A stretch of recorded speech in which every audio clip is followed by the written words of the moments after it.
Welcome back to the DemystifySci podcast. I'm Anastasia. I'm Shiloh. This is the place where we explore the theories and ideas that are going to change the world. And today we are talking about Henry Lindner's idea about how flowing space radically simplifies the mathematics of general relativity. From the time of Newton, physics has had a dream of universalization. It has wanted to be able to say that you can point to the motion of bodies locally or celestially and be able to identify the patterns in their motions relative to some fixed background. But at the turn of the 20th century, physics gave up on that dream, and it realized that, well, sometimes you have to look at things through a very relative frame. This theoretical move came to be known as relativity. Einstein came up with a theory for both special relativity and general relativity, and in so doing created a fundamentally relativistic cosmos, where there is no central reference frame. There is no way of being able to identify the nature of a motion against a fixed background. And in so doing, created a big problem at the heart of physics, which is that a mathematical theory about the subjective experience of the universe was accidentally mistaken for a true description of the universe being subjective. And our guest today, Henry Lindner, noticed something in the equations of relativity, which caused him to realize that it was possible to make a foundational shift in the way that we understand all of the cosmos that returns us a little bit closer to the original goal of a universal frame for physics. In this conversation, we talked to him about what that theory is, the details of it, and why it is that he calls it flowing space, where if you have listened to this podcast for a while, probably know that we are immediately suspicious of a claim that sounds like it's taking an abstraction like space and moving it around. But Henry treats space as something that has true physical properties, and so it's not as abstract as it sounds at first glance. Remember, this podcast is paid for entirely by listeners like you, which means that we couldn't do it without you. If you do want to support the project and make sure that we can keep it up, you can check out the merch that we've made all by ourselves. We've got some different gear down in the shelf with designs that we drew. We've got a book on pre-sale right now about our material conception of the physical universe. And we have a record which explores everything non-physical about the universe. It's a vinyl LP. We're really stoked on all of these things, and you will make sure that we have the gas to keep going by picking up any of those products down in the YouTube shelf.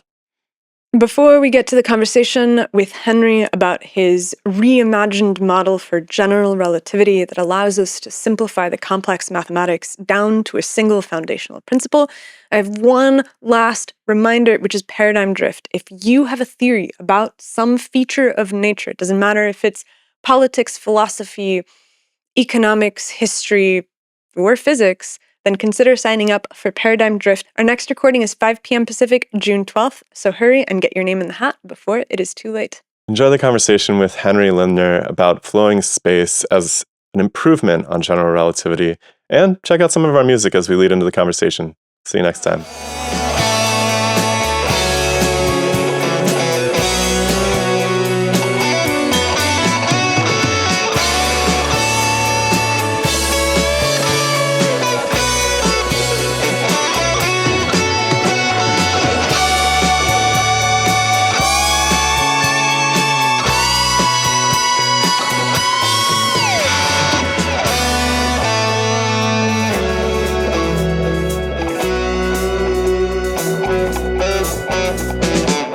Prior to the emergence of relativity, physics always had this sense that there was a universal background to the universe. There's some kind of set, fixed stage on which things happened.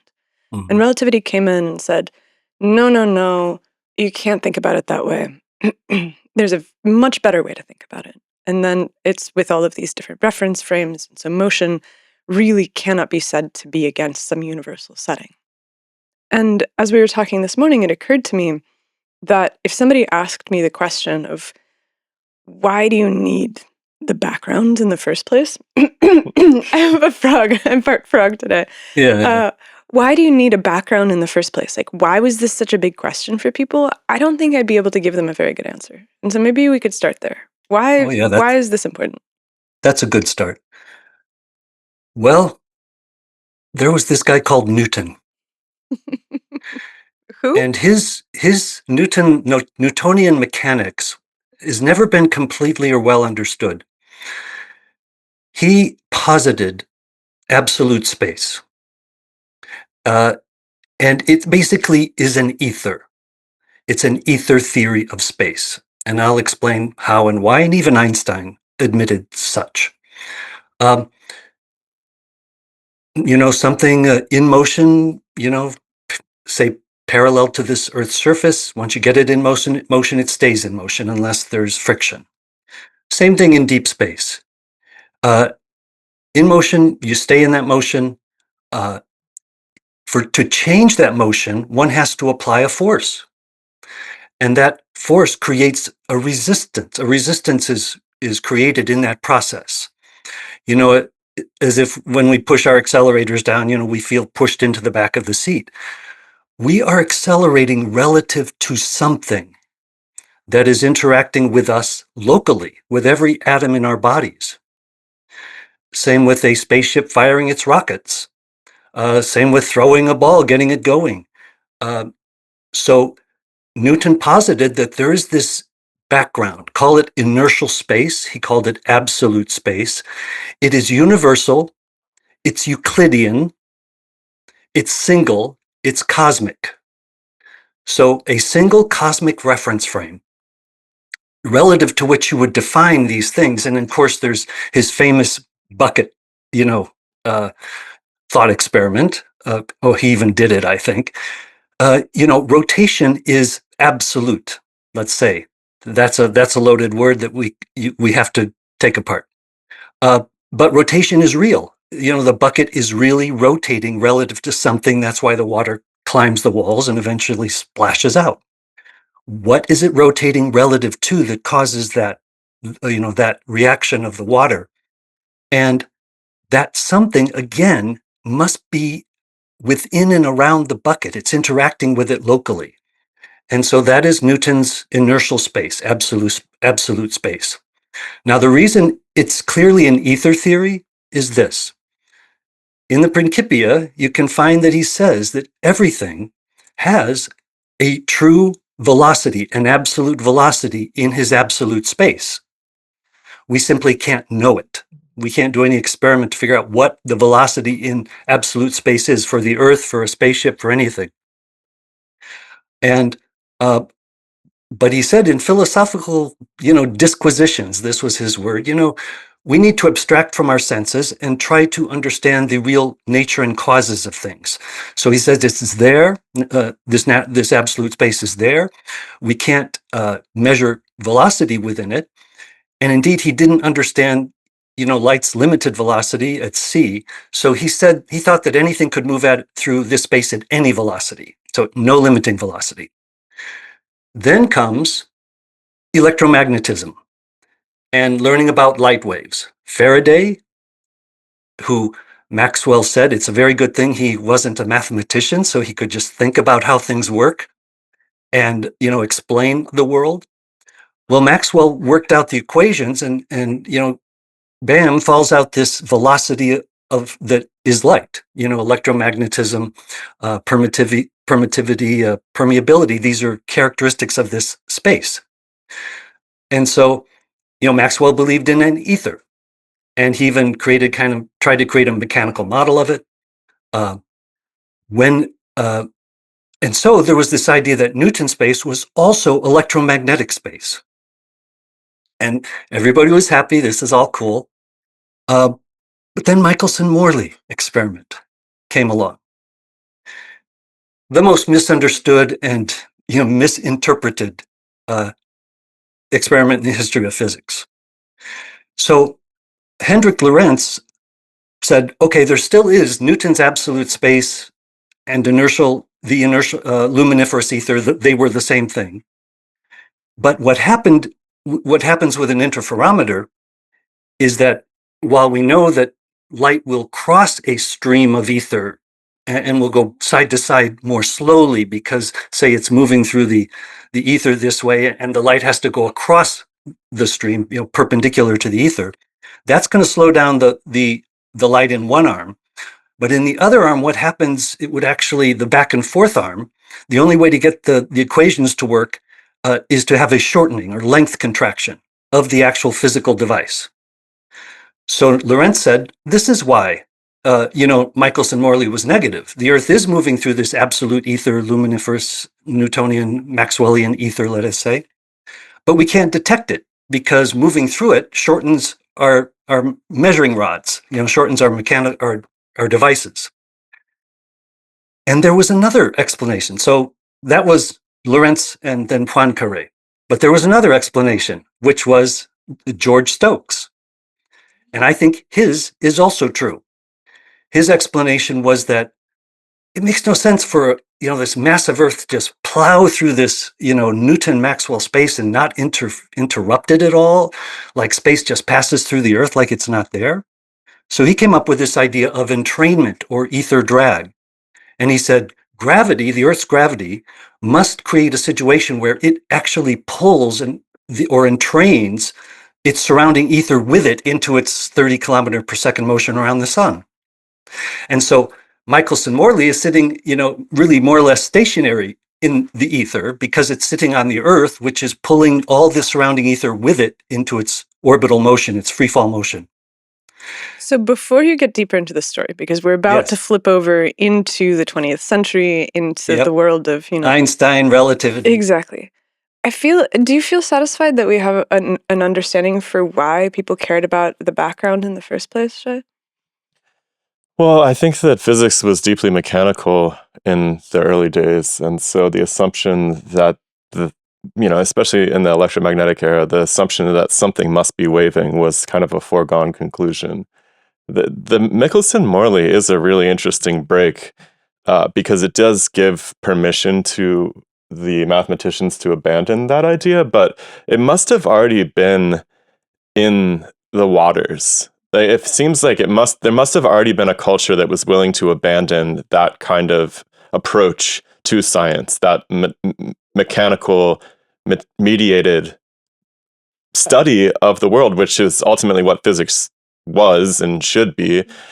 So there must have been something cultural happening that led to that, because it's hard to believe that any one experiment on its own, out of nowhere, would do an entire approach to a science. Like that's hard for me to swallow. And I wasn't alive back then, so I can't tell you what the temperature of the room was like, but it seems like people must have been tiring of having to must have been annoyed. Oh, we don't have to deal with this mechanical stuff. It's annoying. I can tell you all about that background. That is the big story. Let's go. The background that influenced Einstein to do what he did, the reason why there were many people willing to consider it, although for decades relativity was still argued and it was rejected by many of the people, many of his contemporaries. The background. Shall we get into the philosophical background that led to that interpretation of the Michelson-Morley we call relativity? Well, it gets back to the issue of dualism. And it gets back to the conflict between Christianity and Aristotle, between spiritualistic religion. There's a God in heaven. We are spirits. We are spirits in a material body. We're going to go live in heaven after we die, and so on and so forth. That was the dominant belief system of the West. And I like to say the West became as intelligent and philosophical as it is because Aristotle's works were studied in monasteries, but they only originally had his works on logic. So it really made Western thinkers more logical in their approach to things. And this is throughout the Dark Ages, many, many interesting thinkers. But when his works on natural philosophy showed up, talking about the cosmos existing forever, there being a prime mover that gets motion going, and then all this system goes into motion by itself, and other ideas, the church began to take notice. And indeed, there was conflict.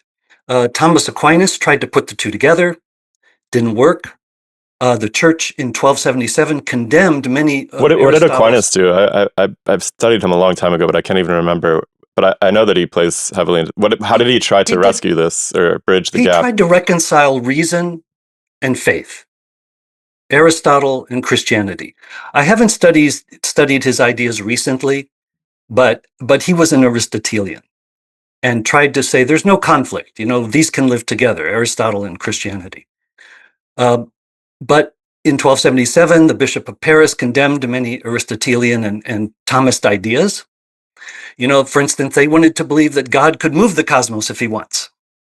What takes priority, God or cosmos? That is a huge conflict. And then, soon after that, not long after, came William of Ockham, a friar, and he really pushed the idea that there are no God-independent causes of anything. Everything happens by God's will. And so we should only describe, the experiences God provides to us, and not try to talk about some cosmos that works on its own, runs by its own rules. Well, we had the Copernican revolution, which was a big threat to Christianity. And then Newton's mechanics was actually seen as a threat by some Christian thinkers. And most importantly, let's go back.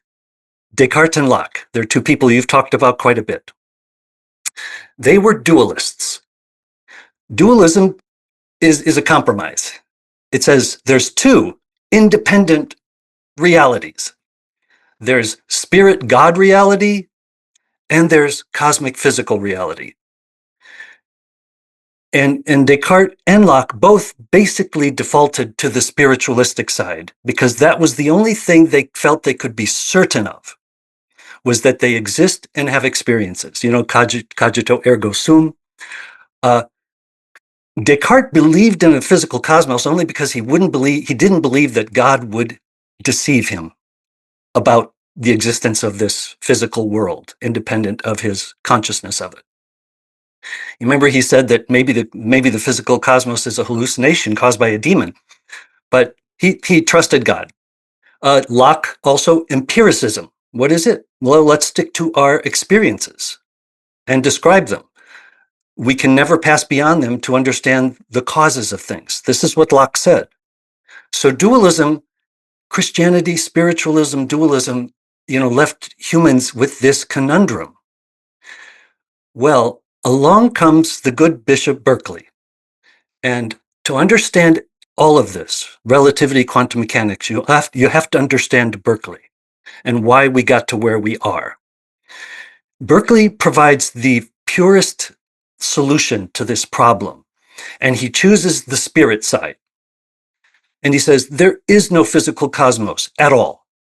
And for instance, and I must add that he prefaced this by saying that the Copernican and then the Newtonian ideas were a threat to religion. He said it outright. He said Newton's mechanics is atheistic because it posits this physical world of matter that runs it on its own like clockwork apart from God and apart from the will of God and the mind of God. So he saw Newton's mechanics as a threat to religion. And he was brilliant also. And so he said, his idea was, let's get rid of the object of natural philosophy. Let's get rid of the cosmos altogether. So he said that we are just spirits. And all we know is our spiritual experiences. And so we don't know that any physical cosmos exists and is causing any of this. What's his theory? His theory is that God is running a spirit world matrix. Exactly like the movie. Have you seen the movie?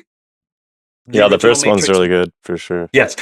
That movie, watch it again sometime because that's Bishop Berkeley, basically. Is this the guy that UC Berkeley is named after? I don't know. That's maybe a stupid question. I don't know. Right, he was an Irish bishop in the early 1700s. He wrote this around 1710. Okay. And so he said, literally, instead of the machines running the matrix, he believes that God is running the matrix that is purely spiritual. And so we shouldn't try to, describe any externally existing cosmos or what happens. Bishop Berkeley wrote a lot on optics. But what was his view? His view was to study how God is creating the illusion that there is distance when there isn't. And literally, that's like studying video game creation. How do you create the illusion that a person is in a 3D world when they are not? That was Bishop Berkeley's approach. He said things like the heathen will stop worshiping the sun if they realize it's only an illusion put there by God. And about causality, he said, we can't know any causes. I mean, God just chooses to bring some things together, like gravity, or to push things apart. It's all the will of God. We can just study it, find the laws, the rules of the matrix. So with Berkeley's physics, you just look for the rules of the matrix. And you do that as an observer within the matrix, trying to find the rules that will help organize and predict what you're experiencing. That is science in Berkeley's view. Is that sort of like the mind of God, or is this just the script that God's written down, or can God change his mind about these laws? What's the? I mean, I guess it radically simplifies things. Like I can see the appeal of it. It's all God's choice.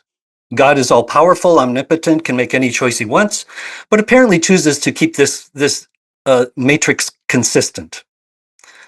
And so, he felt that was the way to destroy natural philosophy and to to keep religion in power and authority and all good things. Well, then came others, David Hume, for instance. He's a Berkeleyan without the matrix theory. He didn't believe in God, so to speak. He was more or less atheistic. He didn't really believe in anything besides sensations. And so David Hume said, we really can never know the cause of a custom like gravity. He literally called it just a custom.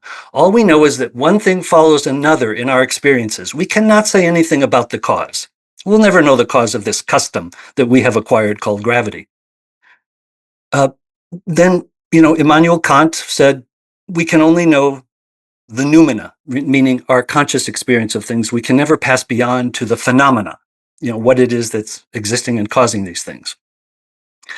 Then came a very pivotal figure in the story that you asked about, which is Ernst Mach. And he was very influential in the late 19th, earliest 20th century.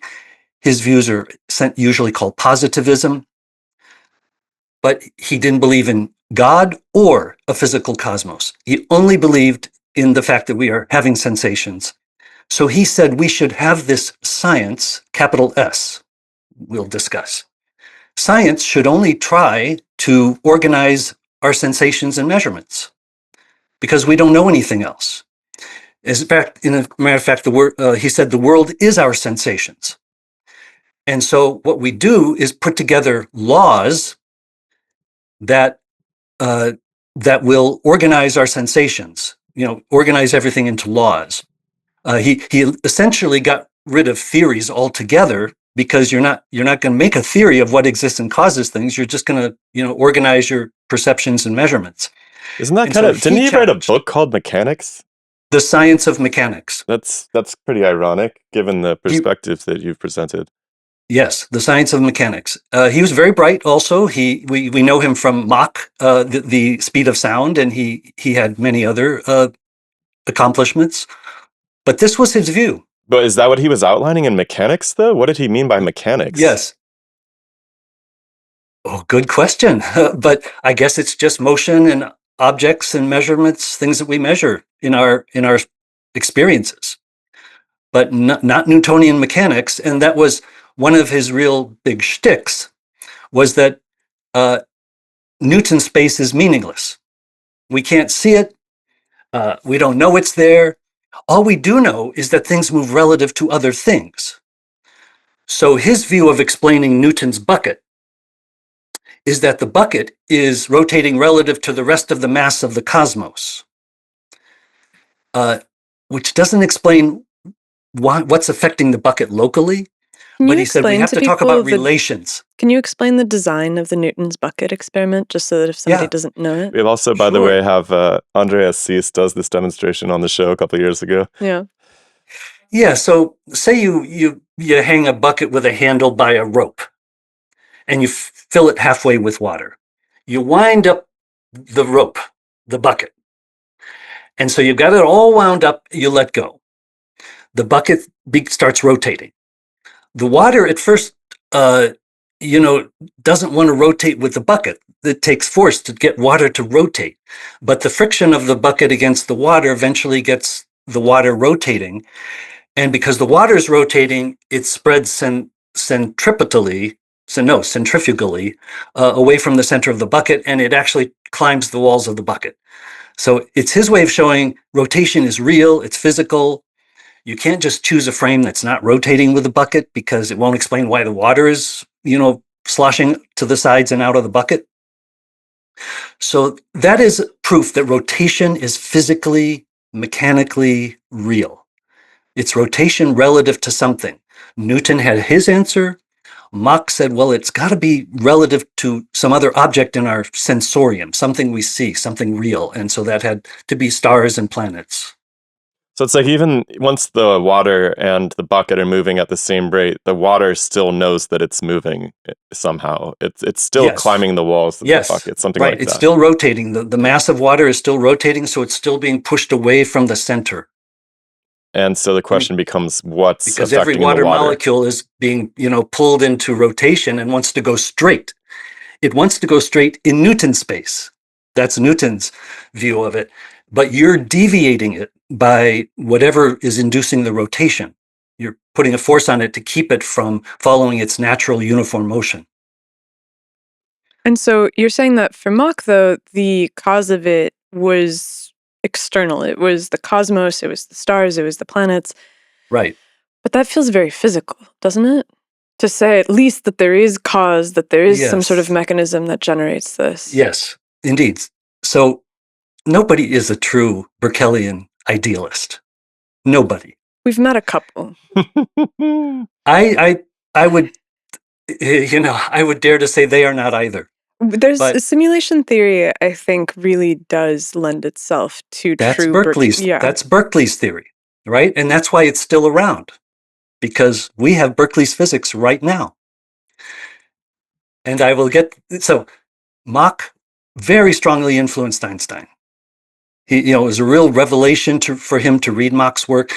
Einstein, I identify with him in some sense because he also rejected traditional religion and went looking for answers. So Einstein read philosophy, read lots of it. But what he read were mostly these Enlightenment philosophers. He read Berkeley, Hume, Mach, and Kant, and And he stated over and over that Hume and Mach were his biggest influences. So you see where this is going. So Einstein in 1905 writes 2 papers. I got one question before Einstein. Yes. I'm sorry. Sure. Yeah. So these guys influenced Einstein. That's fine. These guys must have been wildly popular in their day.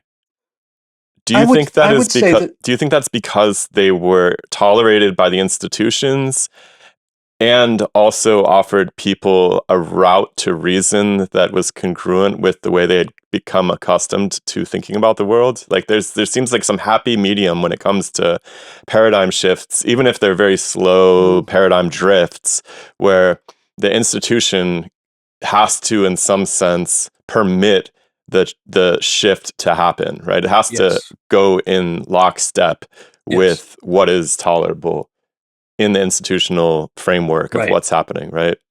I would say there are 2 major influences there. One is all the difficulties involved in trying to figure out what this ether space is and what it does and why things move the way they do and what electrons are and what this black body radiation Planck thing is and what this Michelson-Morley experiment means. So they were, basically their comfortable Newtonian Maxwellian world was upset. They were flummoxed a little bit. That's part of it. Okay. Definitely. So in that sense, they were looking for something new and better. But then comes the other strain I was discussing, which is that natural philosophy is a threat against religion. Now, I think people found specifically mechanical philosophy, it sounds like. Yes. The cosmos. To say that the cosmos exists and produced us, and we naturally developed language as apes, as primates, and so on. That's the whole point of view I call cosmism. because it mentions what the object is that we're talking about, the cosmos. That is in conflict with theism of the Christian, Judeo-Christian, Islamic, whatever kind. They are in definite conflict. And it seems like the Kant Mach Hume axis kind of, how would you say, it tempers that, but still leaves it in place. Like, it still leaves room for God to be the primary cause. If you want to look It at, does. I know a lot of these It guys are does. atheists, but it Yes. seemed like they were instrumental to the institutional Yes. authorities that liked the idea that there was some force beyond people's ordinary experiences, Yes. which, of course, conveniently, this institution is the mediator of. And so it leaves room for this supernatural authority in the Absolutely. background. Okay. And that means it leaves things comfortable. And by this time, Darwin had come along in 1868 with his, Origin of Species. So there was a threat even after Berkeley had been afraid of natural philosophy destroying Christianity. Here came an even more large, dangerous threat.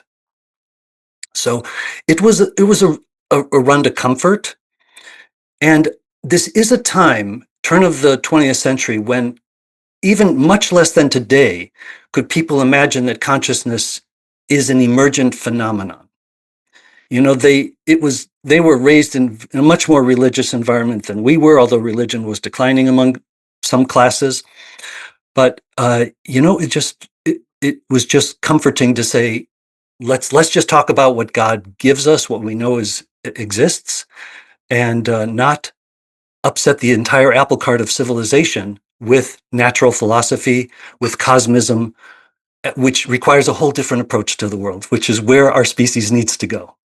I guess I'm hearing that the culture was shifting towards these Enlightenment ideals. There was this sense that the world was noble, we could make sense of things, and Mm-hmm. that at the same time, people had become very accustomed to the idea that there was something much greater acting out the dramas that underscored their lives. Sounds like Yes. people really like the idea of an afterlife too. I'm just trying to get a Yes. sense for culturally why these guys must have been superstars, right? Like Mach, I don't know about Mach, but Hume, Yeah. Kant, like they're in the Yes. newspapers, they're at all the parties, they're hanging out with all the. Descartes, Locke, who also, were dualists, but they also left that room, as you said. They believed in both substances.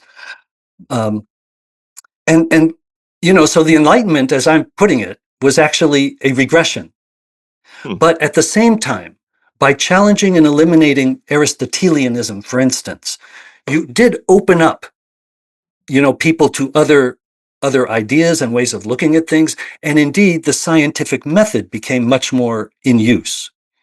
Uh, you know, Hypotheses, actually experimenting and measuring things, which of course Aristotle didn't do much of. He mostly just used his reason to try to figure it out. But I see the scientific method as one aspect of philosophy. It's one of our tools. It's a new and better tool that we developed, during that time. Because, I mean, from my read of what happened during the Enlightenment, is that Aristotle actually, by the 1400s, by the late 1300s, was actually very tightly embraced by the church. Yes, And so the cause of the Enlightenment was having to remove the grip of this Aristotelian metaphysics that is off that of is the world. partly it. And Francis Bacon is a major player in this entire thing. I see him as like the only true philosopher during this entire time. And I have quotes in my paper where he said, natural philosophy is corrupted by some Aristotelian ideas, and by religion, and by the marketplace, or what people want to believe popularly. So yes, and there was break with Aristotle, and it was in a way necessary because he believed in geocentrism for one thing, and so that was a break. The Copernican revolution was a break with Aristotle.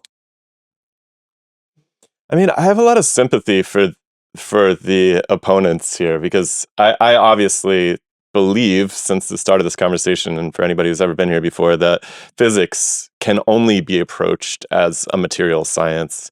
But that doesn't mean that I think that I should organize my life based on physics either. And so, in some sense, I recognize that there's a whole. I'm not trying to like make a science of this, but there is a whole production that I experience all day long. I have relationships with people. It would Mhm. be insane to study those with atoms and Yes, mechanical forces, right? So that's I the can, problem of reductionism. And yeah, I have a solution to that. That's where it all started for me. Would you like me to lay that out briefly? The solution to the reductionism problem? I mean, it's basically, I call it hierarchical cosmism, and that is the emergence of new and new layers of reality and of complexity as lower level entities do new things, like atoms become living things, by finding a way to replicate and metabolize and so forth, as cells, and then multicellular animals with nervous systems develop. So the religious answer is the easy one. God makes it all happen. God did it all. God I does it think I want all. to be even more generous than that. I mean, you can push back on this, but I think that the beings like us do emerge from the atoms below us for sure. And, Yes. this is sort of self evident. Biology has done a great job of showing how systems can evolve.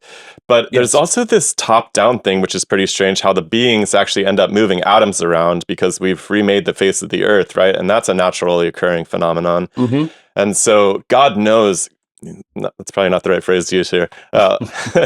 Heaven knows what scales have been remade by conscious entities as well. I mean, I know it's not hip to think about anything cosmic as being alive and biological in nature, but it seems outrageous to write Well, it off the table at the same time. So there is this kind of top down imposition on the emergence of phenomena at the physical scale as well, which is apparent on Earth at least. And so it seems like it is a really complicated situation where there's materials, there are higher abstract processes among those materials. We can assign will and consciousness to some of them self-evidently. Others, it, God knows. Yeah. yeah. When I sat down to understand the world, I just started creating an outline of the evolution of complexity, because I had read everybody and everything, and I hadn't come across anything that really replaced religion by providing one with an understanding of how the world works. And so the answer is basically that everything is cosmos. You are cosmos. I am cosmos. We are the cosmos become self-aware in our little brains as our monkeys, but we have linguistic awareness, which gives us the power to understand and manipulate the world. Language did that, nothing else. We would just be smart apes if we didn't have language. Language made us tool makers, made us thinkers and philosophers. So, just think of how amazing this evolution of complexity is. You get you have space. I think space is a substance. It's the substrate of everything. It becomes organized into subatomic particles. All you need is three of them: neutron, proton, electron, and you get an atom. Well, those three particles will give you 90 naturally occurring atoms. So that's a higher level of reality. That's evolution right there, from a less organized Big Bang or previous Big Crunch sort of event. And then you can get millions of chemicals. And you get some chemicals that are able to find a way to self-reproduce and protect themselves from the environment. So you get cells. And then these cells combine, you get multicellular creatures. Some cells specialize into becoming nervous systems. So now you have creatures with nervous systems. That introduces a new level of cosmic complexity here on Earth, probably many places elsewhere, as you've, I'm sure, imagined. And then, those brains become more and more complex. You have what we would call psychology involved. I mean, monkeys and other animals have emotions like we do. They experience the world very much the way we do, but they don't have language. That came along with some early Homo species. Any of the ones who used more advanced tools, I think all had language, but it was more primitive. Homo sapiens is characterized by very complex syntactic language that allowed us to become dominant, to make tools, to hunt better, and so forth. I think that And the so difficulty, our consciousness is not another reality. It's just something else the cosmos is doing. I think that the difficulty of really fully mapping that, though, comes down to the root question of why do more complex things evolve from simpler things? And so that's the place where, you can say that it is apparent that they must because they are made out of it. It did, but then you are still stuck with this gnawing question of, okay, well, what caused them to move in that direction towards complexity? Yes. And I think that this is what Shiloh's pointing to, which is that there does seem to be some sort of other layer that creates the direction in which to move that perhaps is purely physical. But when it comes to creatures that are at our scale, it doesn't seem like my desires are purely just the product of atoms crashing around. That just doesn't totally make sense. No, they're not just I'm actually trying to add a different layer to it, which is they're a product of nervous systems. Yeah, but now the conscious processes are changing the atomic and moving, we're combining atoms consciously, where the ether subunits are being entrained, however, as a result of that. So the physical processes are actually being influenced by the conscious processes as well. The thing moves both directions, right? The influences. And, when you said that we are just the conscious... Cells will change their environment. Look at cells, cells gave the earth oxygen, so it's an interaction.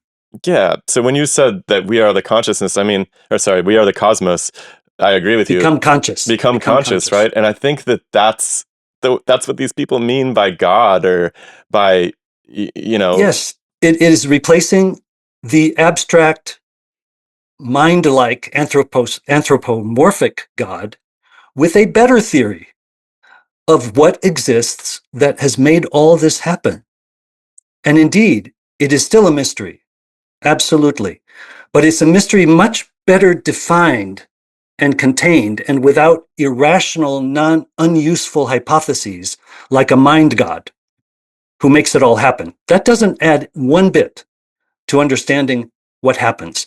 We know the cosmos exists. We know it produces these higher levels of complexity in conducive circumstances. When there's the right kind of interaction between the environment and these lower level entities, they can organize into these higher level entities.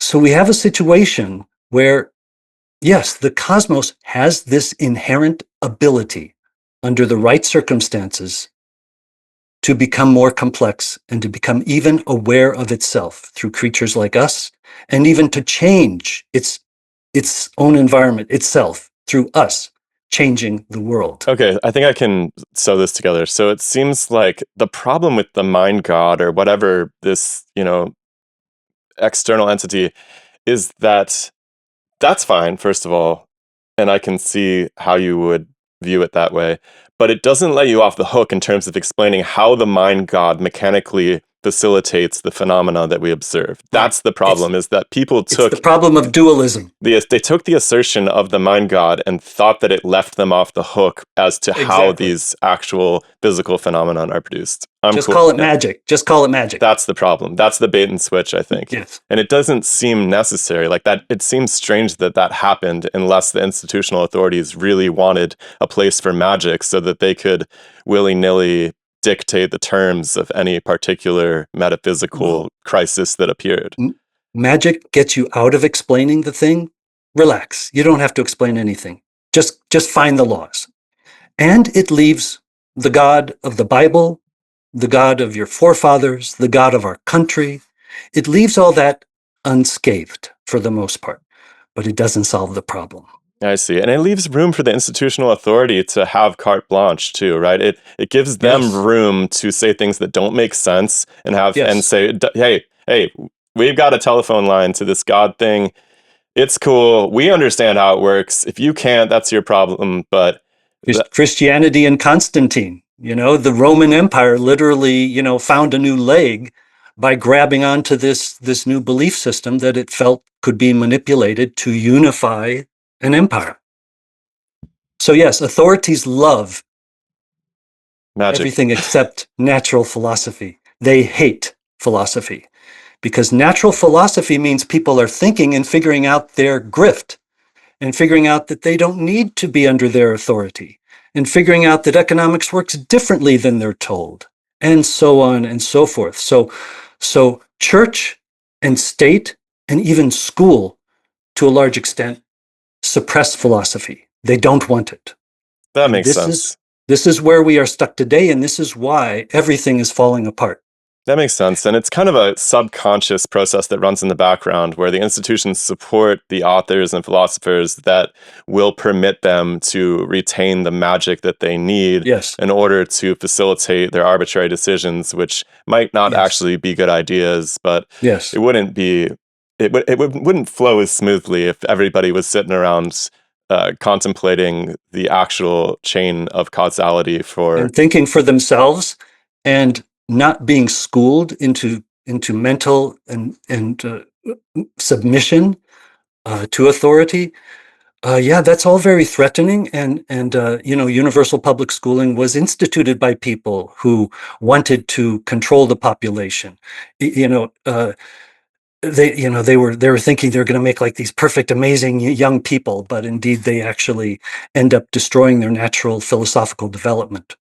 I mean, on one I'm hand, totally anti-schooling. it sounds very, yeah, I'm with you. It sounds very conspiratorial on one hand, but on the other hand, it's the only way to make sense of why this Michelson-Morley moment was so huge, right? It just, you don't, there's no situation. I worked institutionally in academic science for years and years, and there's no one experiment that just changes the approach to a science. That just doesn't happen. So it has to be that there's this entire cultural phenomenon unfolding in the background. And may I add that Einstein actually rejected the idea that it was the Michelson-Morley experiment that made him produce relativity. He said, no, I did so on ideological grounds. Okay. So that's good. I'm satisfied with where we're at. Where is it, 1905 or wherever we're at now? So 1905, Einstein, he cuts the Gordian knot of all the difficult questions of what space is, what ether is, what electromagnetism is, what light is. And he publishes these two papers, imposing upon physics this ideology he had imbibed from Enlightenment philosophers, especially Mach, which he repeatedly credited. And those two papers were the one side that you two have been working on a great deal, quantum mechanics, the light quantum. So in the microcosm, he said, we can treat light, because Planck found this constant of action in the production and absorption of light, Planck's constant, that it was quantized. Einstein said, well, we can just treat light as a actual quantum or particle flying from the source to the receiver. We can do the math and it works. So we don't have to talk about real physical waves in a medium of space. And he was trying to get rid of Newton's medium because of everything he had read. And so why not get rid of it in the electromagnetic sense too, the Maxwell medium? And so he wrote the paper on the light quantum, and in the same year, he published the paper on special relativity.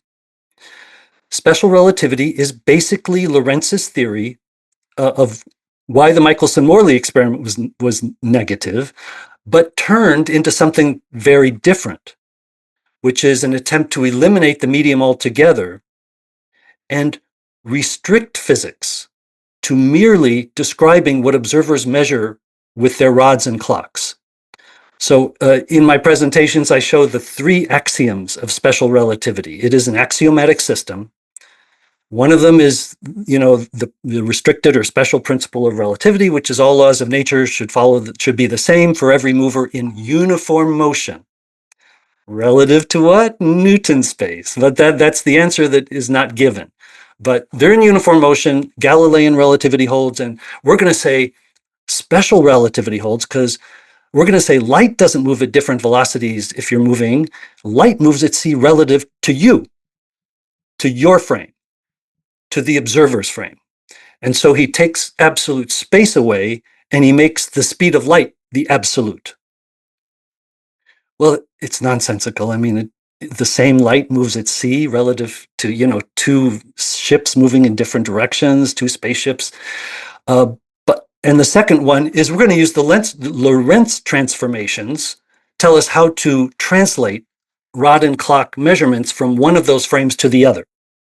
So with each one sees the co-moving or the relatively moving frame to have a slower clock, atomic clock, really, if we're talking about what clocks really are that make this work, and has a shortened length.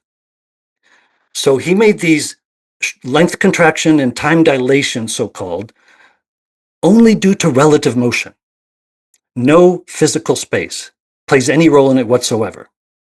So that is his special relativity. And my contention is it never worked. It doesn't work.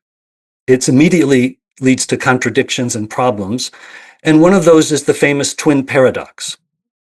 Wait, before we get to the twin paradox, people must have been... And general relativity eventually. Yeah, we'll get there. Don't worry. So if one doesn't understand this whole procedure, one doesn't really know what general relativity is, why it works, and what's wrong with it. Exactly. So, Lorentz, you said that special relativity wasn't some sort of update to it, and it seems to have been a popular update. What is the main Not for a long difference? time. Okay. Not for a long time. Okay. And I have a quote from Lorentz in my philosophical inadequacy paper, where he said, well, mostly it seems Einstein, derived the same things I did, but I did it from physical considerations. Whereas he just kind of pulled it out of his ass, basically, is what Lorentz said. And so Lorentz and many others, like Michelson, did not believe special relativity was the answer. It really took a few decades, and it took the success of general relativity with the experiment with the light bending by the sun.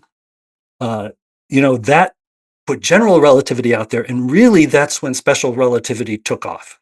Where were people at with the constancy of the speed of light prior to special relativity?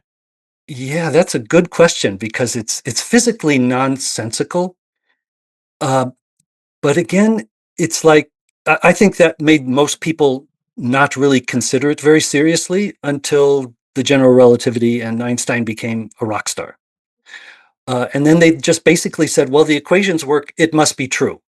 But why was it physically nonsensical at the time? I mean, are you suggesting that people treated light as if its speed was quite variable prior to this, or? Well, they thought light was moving at c in a medium, which was Newton-Maxwell space. So they thought it was fixed to this space. It was a wave in that space, so it would move at c in that space. And indeed, light has all the qualities of a wave in a medium. If you're moving and you shine a light ahead of you, it moves at c in the medium, not c relative to you. It's not like you're shooting a bullet or something. So there are many aspects of light that require a medium and can't be understood without a medium, which is why the confusion persists, and it's called wave-particle duality and so on and so forth, which is a whole nother topic outside of general relativity. But I think they looked on it with skepticism at first. And indeed, it's a bizarre idea, don't you think, that a physical process, light, moves at the same velocity relative to observers, humans, or arbitrary frames? How could it do that? There's no possible physical explanation for why this process of light. I mean, light is produced by our sun, let us say, and it travels to Alpha Centauri, at c in the sun star frame. If I'm flying through space at almost the speed of light between those two stars, light's not traveling at c relative to me in my little spaceship. It's traveling to c in the sun's star frame. To give a Machian sort of take on what the medium is in which light moves at c. I think that the confusion that we're experiencing right now is that there seems to be an ill-defined, at least for me, break between these two models. Because if prior to relativity, the idea was that there was a medium that medium was what set the speed of light, then you have a change towards relativity that says that light speed is constant inside of a given frame. There is no medium.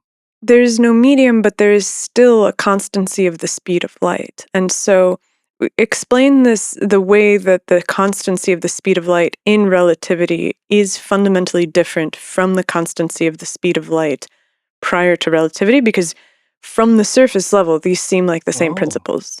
Oh my. Yeah, they're very different. If light is moving at c in a medium, then if I'm moving through the medium, then the speed of light relative to me is my speed, plus or minus the medium, the speed of light in the medium. Like if it's moving in the west direction and I'm moving at the west at 0.5 c, I'm moving in the same direction. And so the light is moving at 0.5 c relative to me, not at c. If that light is propagating towards the west, let us say, and I'm moving in the direction of the light. Whereas if I move against the direction of the propagating light impulse from, say, the sun, I'll be moving into the light that is moving in the medium in the opposite direction. So it'll be, say, 1.5 c relative to me. Simple velocity addition. And isn't this accounted for in the standard approach by red and blue shifts, like the crumpling of these? This is kind of accounted for today with just the frequency shifts of light, right? There are Doppler shifts when you are moving toward or away from a source, and that is understood. I won't get into another thing, but yes. So, but that is really independent of anything, because if you're moving towards something, the light waves have to bunch up, no matter what your theory is, or of what's moving relative to what, or how you're moving in the medium. And indeed, how you're moving in the medium gets hidden for the very reasons Lorentz said. So indeed, we can't use any ether speedometer, let us say, in our spaceship locally to figure out how fast we're moving in the medium. Because if Lorentz is right, we set up an interferometer, it would always give us a negative result due to the length contraction caused by the velocity through the ether in that direction. And so to say that light moves at c relative to every frame is to say something for which there is no possible physical explanation, not even imaginable.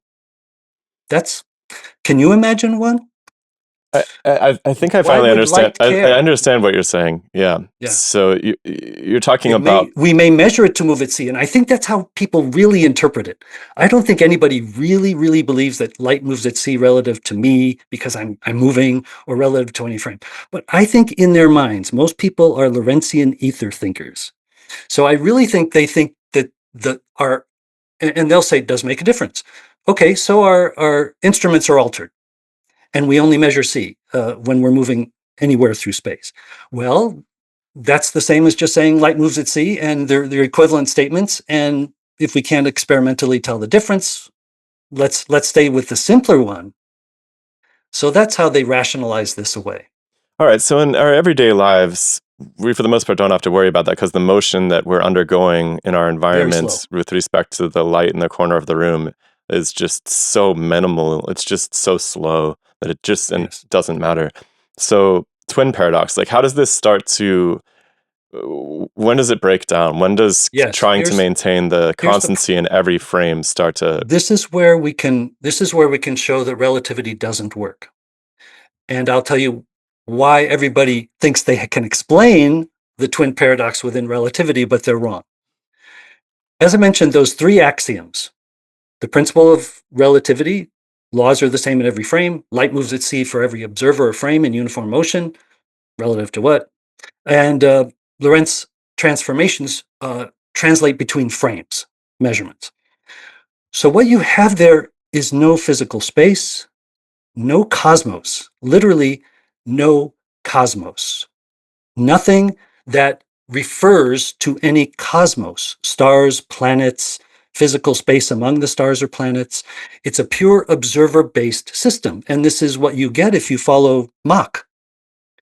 And so, in relativity, there is perfect symmetry between moving frames. So, if one frame is going this way and the other's going this way, and they have a way of measuring the other's clock rate or the other's length, they'll see each sees the other's clock running slower, and each sees the other's length contracted. That has to be in special relativity. Symmetry. Well, if you And have the is twin that a paradox backflip to situation. keep the speed of light constant? Is that the argument? Yes. Okay. Yes, you have to. And so then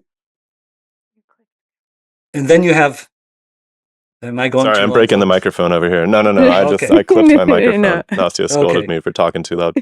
So relativity has no Newton space. It has no cosmic frame. It has no third frame. Einstein why is it called relativity? Right?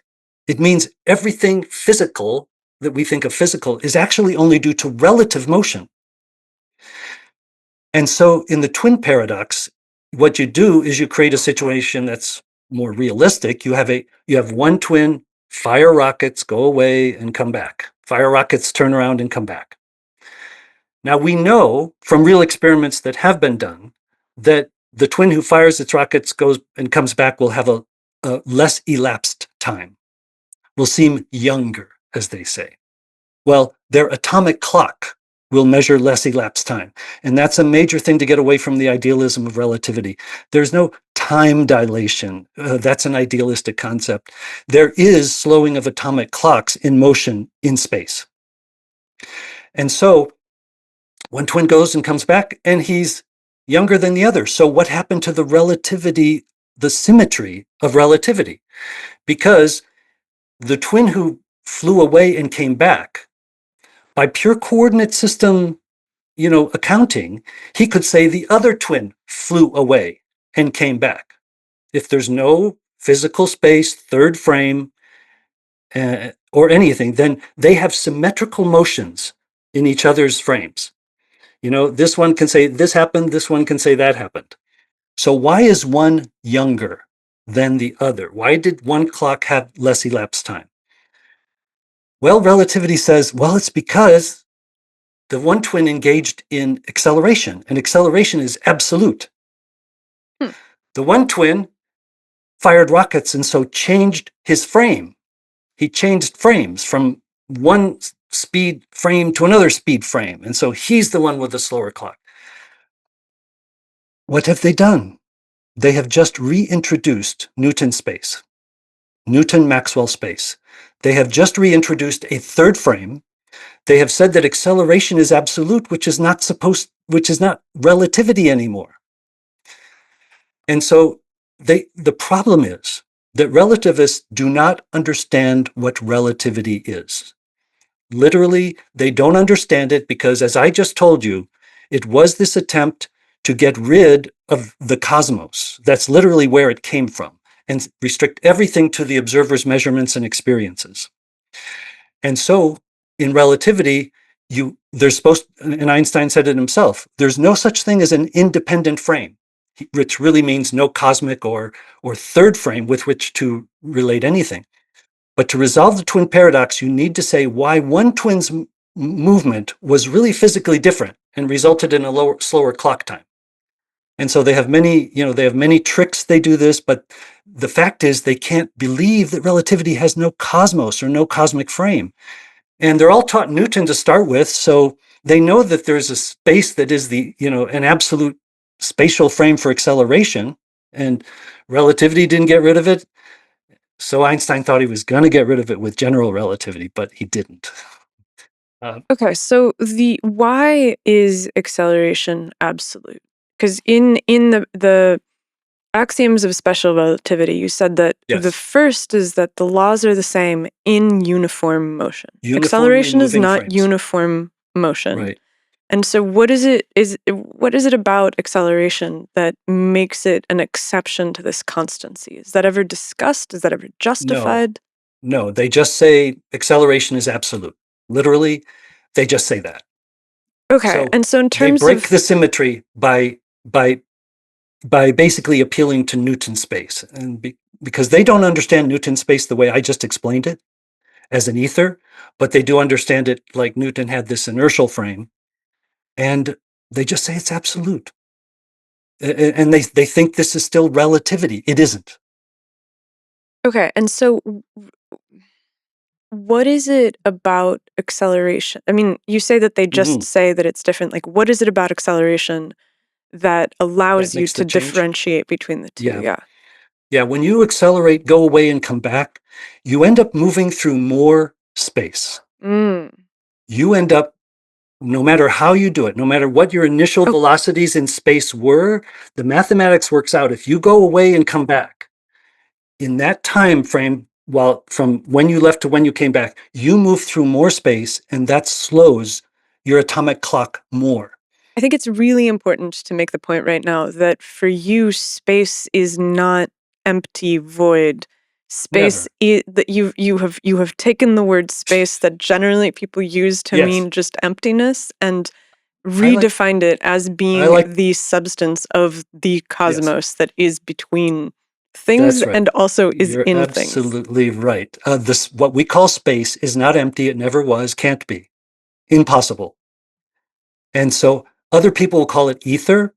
I prefer to call it space because that's what we've always called it. We want to travel through space, Mm, and Newton called it absolute space, and therefore I call it space.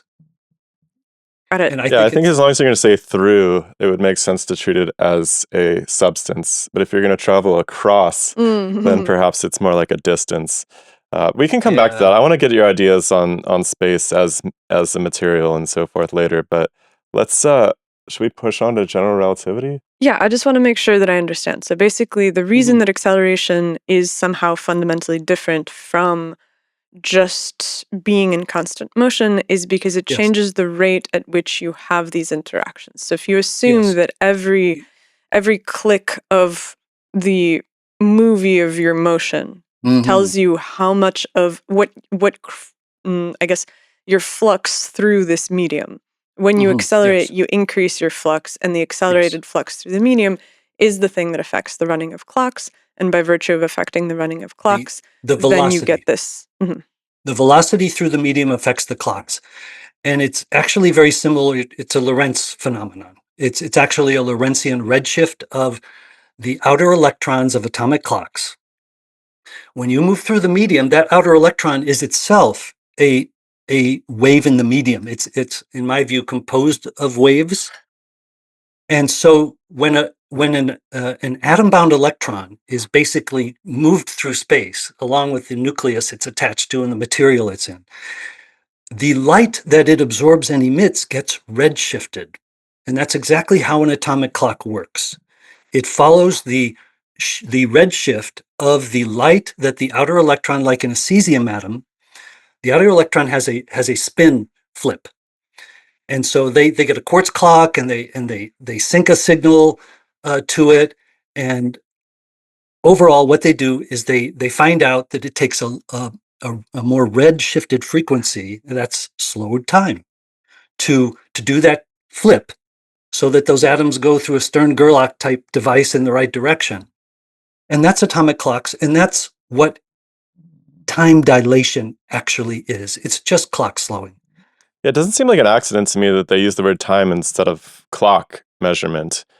That Yes, that seems like another foot in the door towards the mystic, right? Because the word idealism. time is so tied up poetically in the way Yes, that people like think about the linear progress of their lives and their days, and yes. it's a huge concept that's ill-defined. But yeah, if you just say that clocks are affected by acceleration or by gravity, I mean, that's By not motion, surprising. By by motion, yeah. velocity, Well, but always by velocity. or gravity for that matter. I mean, if I take my if I take a pendulum clock up into space, then what? Time stopped all of a sudden? Like, what are we Yes, talking yes. about, right? But it I've made that analogy too, and a pendulum clock in greater gravity runs faster, not slower. exactly. So there's no time dilation. See, that's that's the idealism that relativity creates. I do wonder, though, not to play devil's advocate here, but if Well, all of your atoms are moving slower when you're yes, accelerating, and the biological process of aging is actions taken by your atoms, yes. then it seems Does it slow chemical possible that processes? it would slow chemical processes. Yeah. Possibly. I wouldn't. It does That's redshift why I live at sea electrons. level, you know? And for the physicists watching, it also does increase the half-life of these very unstable muons. But I think it's the same process. I think it's a redshifting of the electronic element that's involved in the muons. I know you must have thought about these things. So I think that's why they live longer, is that the electron associated with the muon is redshifted. And so, yes, But man, the pop culture loves that time stuff being slowed, right? Whatever it is, doesn't matter.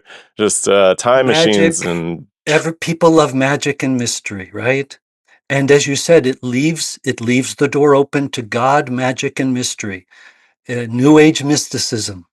Look at all the New Age, you know this stuff. Look at all the New Age mystic stuff around quantum mechanics, which is a even more purely observer-based system that doesn't even try to create a sort of view of reality like the space-time of relativity. It doesn't even try. It just totally confined to the observer's sensations and measurements. I mean, we've had top level quantum physicists sitting over there on the other side of this who declare that they just, quote, like the magic. Like that's from the horse's mouth. That's going to be, this worries me because in so much as that's what the culture wants, that's going to be what the culture gets. That's what they were coerced into accepting. No. Shoot. These are people that Oh, just yes. no. They're not. No. Literally, They were students. No, They were literally, kids. they were students. But literally, these people are like, no. I inherently, in my own self, love magic. I love Alice in Wonderland. I love the idea that the cosmos is inexplicable. And so, yes, they were students in a system that encouraged them and allowed them to think that. But their innate preference is already set for that, because humans have had mystical systems for as long as they have been human. And life is kind of magical is the thing. Like crazy shit happens and it's amazing or it's devastating. It's amazing in ways that are really amazing if you find the right mysteries to understand. And it's silly amazing if you've got wrong ideas. Well, yeah, and again, I think that just because there are incredible, amazing things that happen in our lives doesn't get us off the hook from tying that chain of events to causality. I mean, it might be a butterfly flapping its wings on the other side of the planet, but there's still a chain of causality at the end of the day. It doesn't get you off the hook with that. There is. And even, so, we live at this very highest level of cosmic reality, which is linguistic consciousness. And this brings up the question of free will. So we're getting on all kinds of cosmic topics here. Do we have any free will? I don't know. So much of what we think is free will is actually caused and determined by our past, by our personality, by our previous experiences. Is there a little window where if we use our minds and we think really hard philosophically, we can kind of escape determined reality? Maybe. Definitely. That's where I put it. If you think hard. Well, I mean, I can definitely do better or worse at any given moment. Yes, we know that. Yeah, we all know it. We know, oh, geez, we should have thought of that. I want to take this into the direction of general relativity and then understand the way that this breaks when the constancy of the speed of light is then generalized to much more of what is observed in the cosmos. If you are enjoying this conversation and you wonder what you can do to help support the Demystify Sci podcast, wonder no more. And instead, come join our secret society that meets Sunday mornings at 10 a.m. Pacific. For just 75 cents a week, you can get access to the behind-the-scenes community that gets together, chops it up about the ideas in this show, and you also get access to all the episodes early. So come over to patreon.com/DemystifySci and help us keep this ship powered up. I'll see you there. This problem has persisted for 120 years because all the people trained in academia are taught from textbooks. Mm. They don't read Berkeley, Hume, Kant, Mach. They don't even read Einstein. They don't read Newton. So they're just taught these canned versions of relativity, Newton's, and basically they're taught the basic principles, and here's how you do the calculations, and here's all the problems for today. So they don't understand what these so-called theories really are. They should never be called theories. They are models. Special relativity, general relativity, and quantum mechanics are models. They are not theories.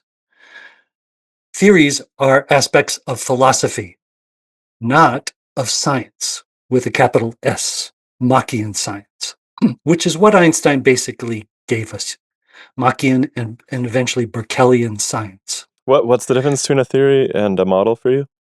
Whoa, theories are philosophy. They're our attempt to reach beyond our experiences towards what to understand, to create theories. Hypotheses become theories as to what exists and causes us to experience all these things. Why do we have shared experiences? Why are we both looking at the sun, the same sun? Well, Berkeley had a theory. It's because it's part of the matrix. It's the same sun for both of us. But and I have a different theory, which is the cosmism. We are all creatures in the same cosmos on the same earth, and our nervous systems act like animals' nervous systems do, and so forth. Okay, so what's a model then? A model is just think of it like constructing something. It just gets the predictions right. It just deals with some quantities that you've measured and finds the connections between them, which is basically what Einstein said is the purpose of science, as he understood it, was just to find, these connections between our experiences, these regulative connections. And so special relativity is actually completely replaceable by Lorentz ether theory. Except where Lorentz ether theory doesn't produce paradoxes. You don't get the twin paradox because you still have the medium there. You can say what you're actually accelerating relative to produce the change in the velocity of the atomic clocks or the interferometer you happen to have with you or so forth. So what we have is basically all the successes of special relativity are Lorentz ether theory successes. Whereas if you leave it in special relativity, everything's magic. For instance, why can't any particles move faster than c? What's the cause? In special relativity? Yeah, well, there is no cause in special relativity. It's just a law or a principle. So that is magic. I guess it's a postulate, right? Yeah, yes. So that requires, it's kind of, it goes along with everything else that since light moves at c, other things can't, I guess, is sort of the implication. But if you're going to explain it, you need to postulate some frame or medium that is preventing the particle from going faster than c and causing you to have to put tremendous amounts of electromagnetic energy into it to get it near c. So it requires a physical explanation. In special relativity, it's just magic. So is everything else. Clock slowing, time dilation, they have no physical mechanisms. But it's not hard to understand the physical mechanisms. Like I mentioned how an atomic clock may slow. And length contraction, if it does happen indeed, can also be explained by electron shells being contracted in their motion through the medium. Dialect has some videos on this.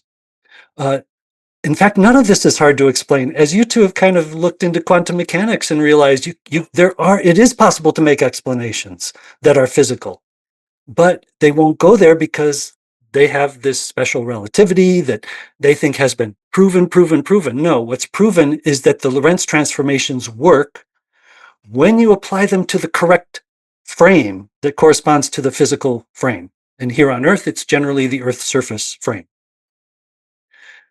So that is special relativity. It is just an imposition of a very bizarre ideology on what is known about atomic phenomena and light and motion and clock slowing. Um, do you think that it's worth going through some of the things that you mentioned in the paper that you sent us about places where special relativity predicts that there should be some relativism between frames that isn't Yes. observed? Like you talk about GPS, which Yeah. a lot of people have mentioned, but we haven't had somebody actually really explain the phenomenon on the show. I can easily explain GPS to you, but there is one frame in which the clocks in all the satellites circling the Earth, and in which their light velocity, their light signals between the Earth atomic clocks, GPS stations and the GPS clocks. There's one frame that works, and it's the Earth-centered frame that is not rotating with the Earth. You see, the Earth is a little like Newton's bucket. It is rotating relative to its surrounding space.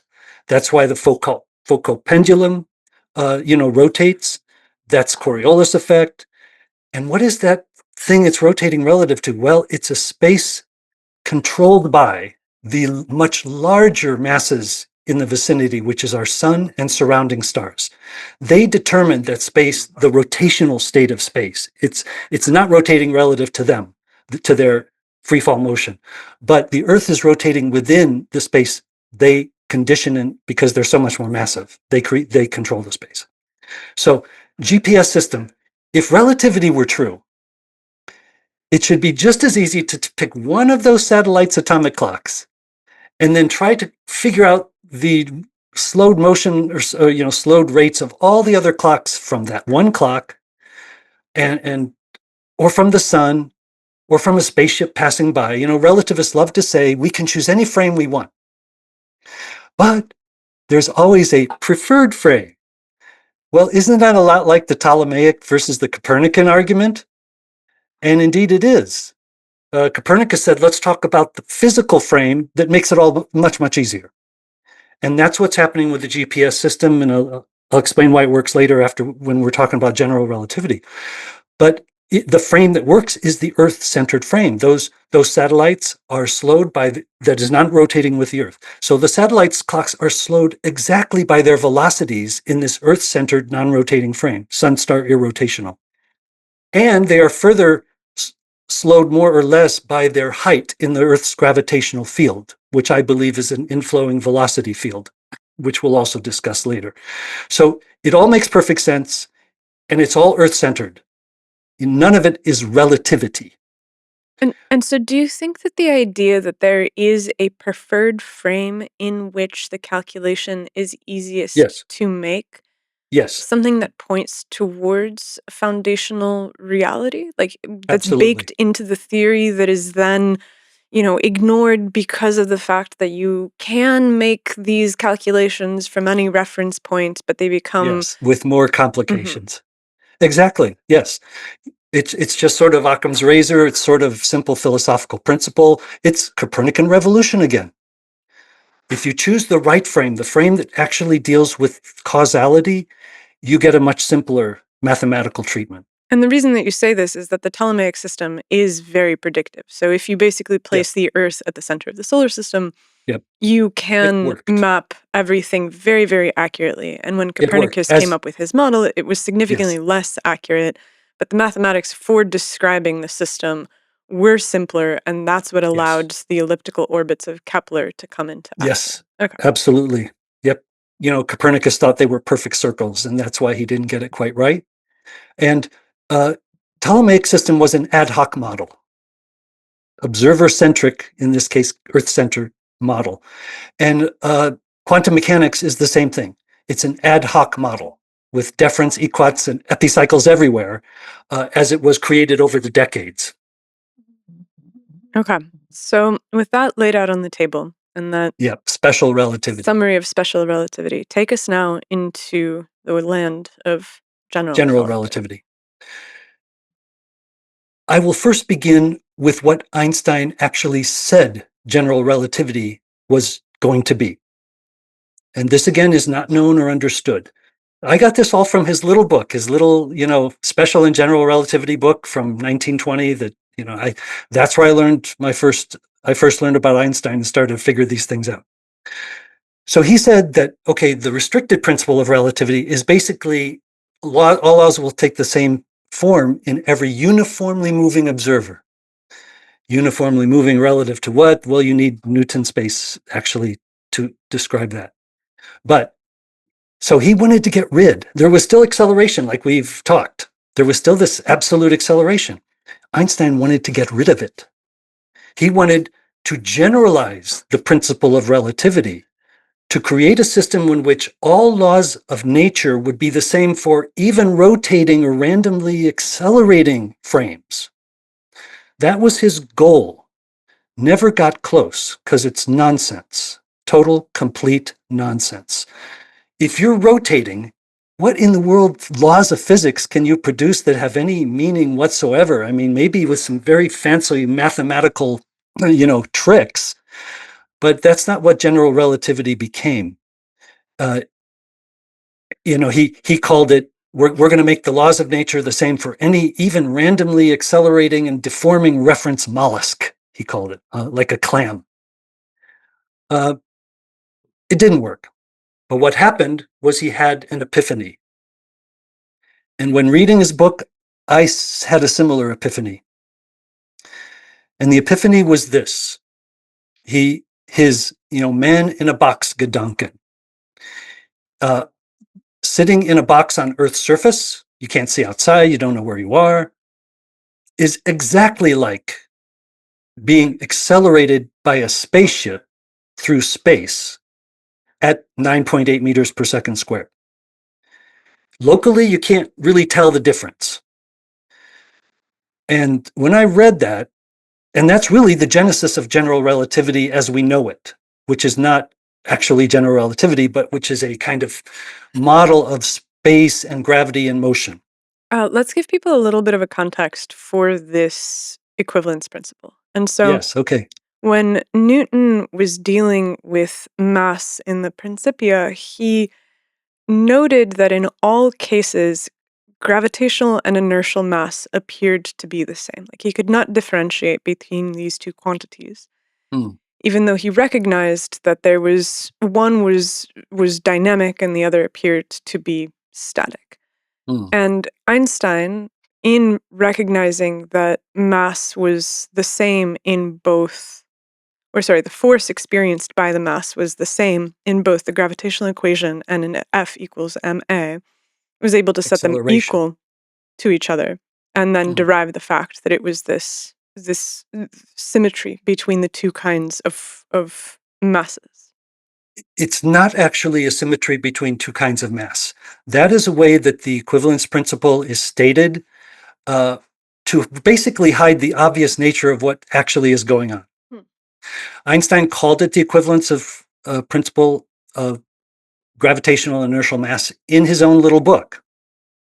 But what he describes, that is actually a principle that was experimentally studied by Etvos.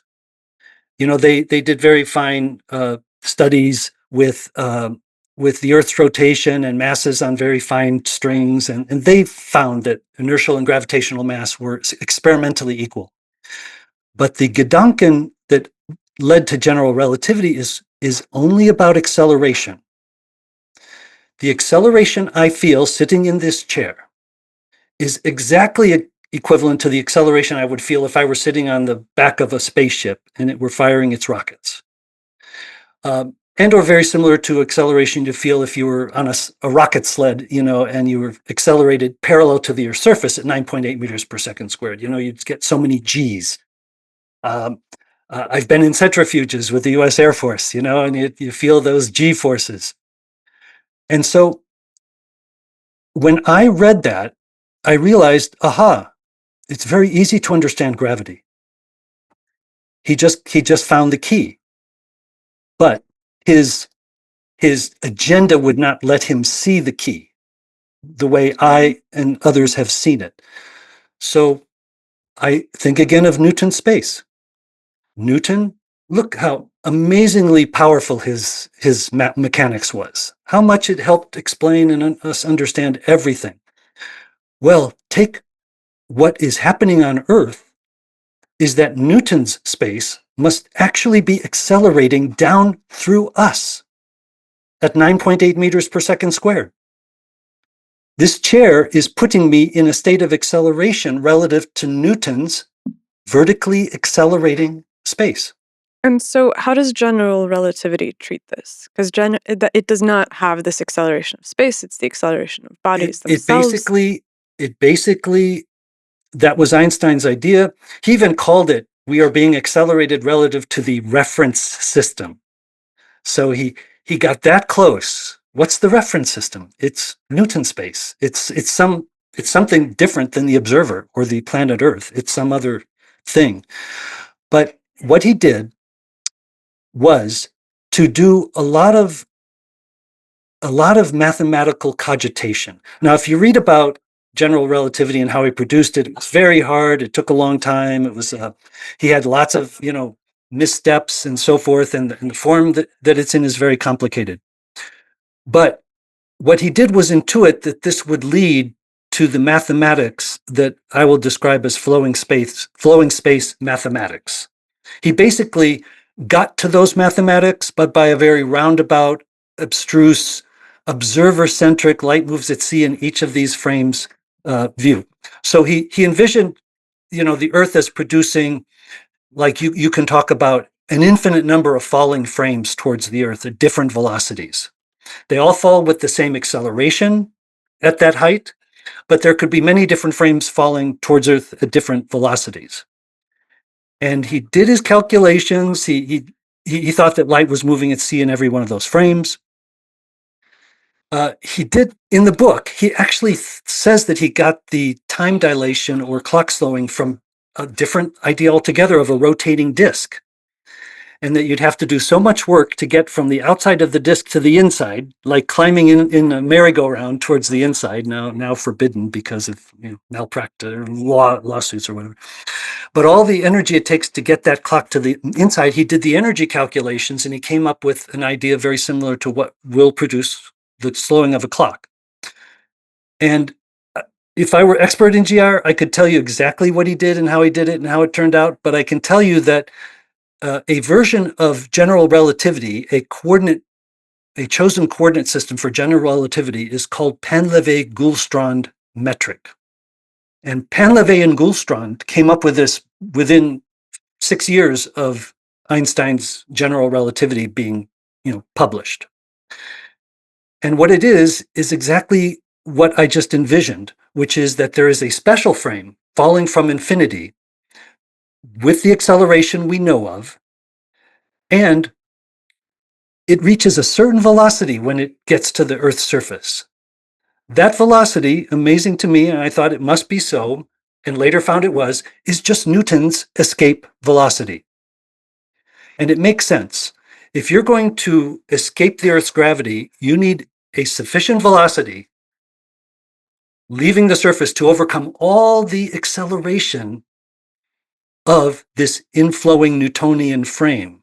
So Newton's space has become more like a fluid in this, well, it has become a fluid in this view. As you know, Newton had no theory of gravity. He just added it to his absolute space as like a special force. He didn't like it. He knew it was just magic action at a distance. And we still don't like action at a distance. And quantum mechanics doesn't require it either. So it's just escape velocity.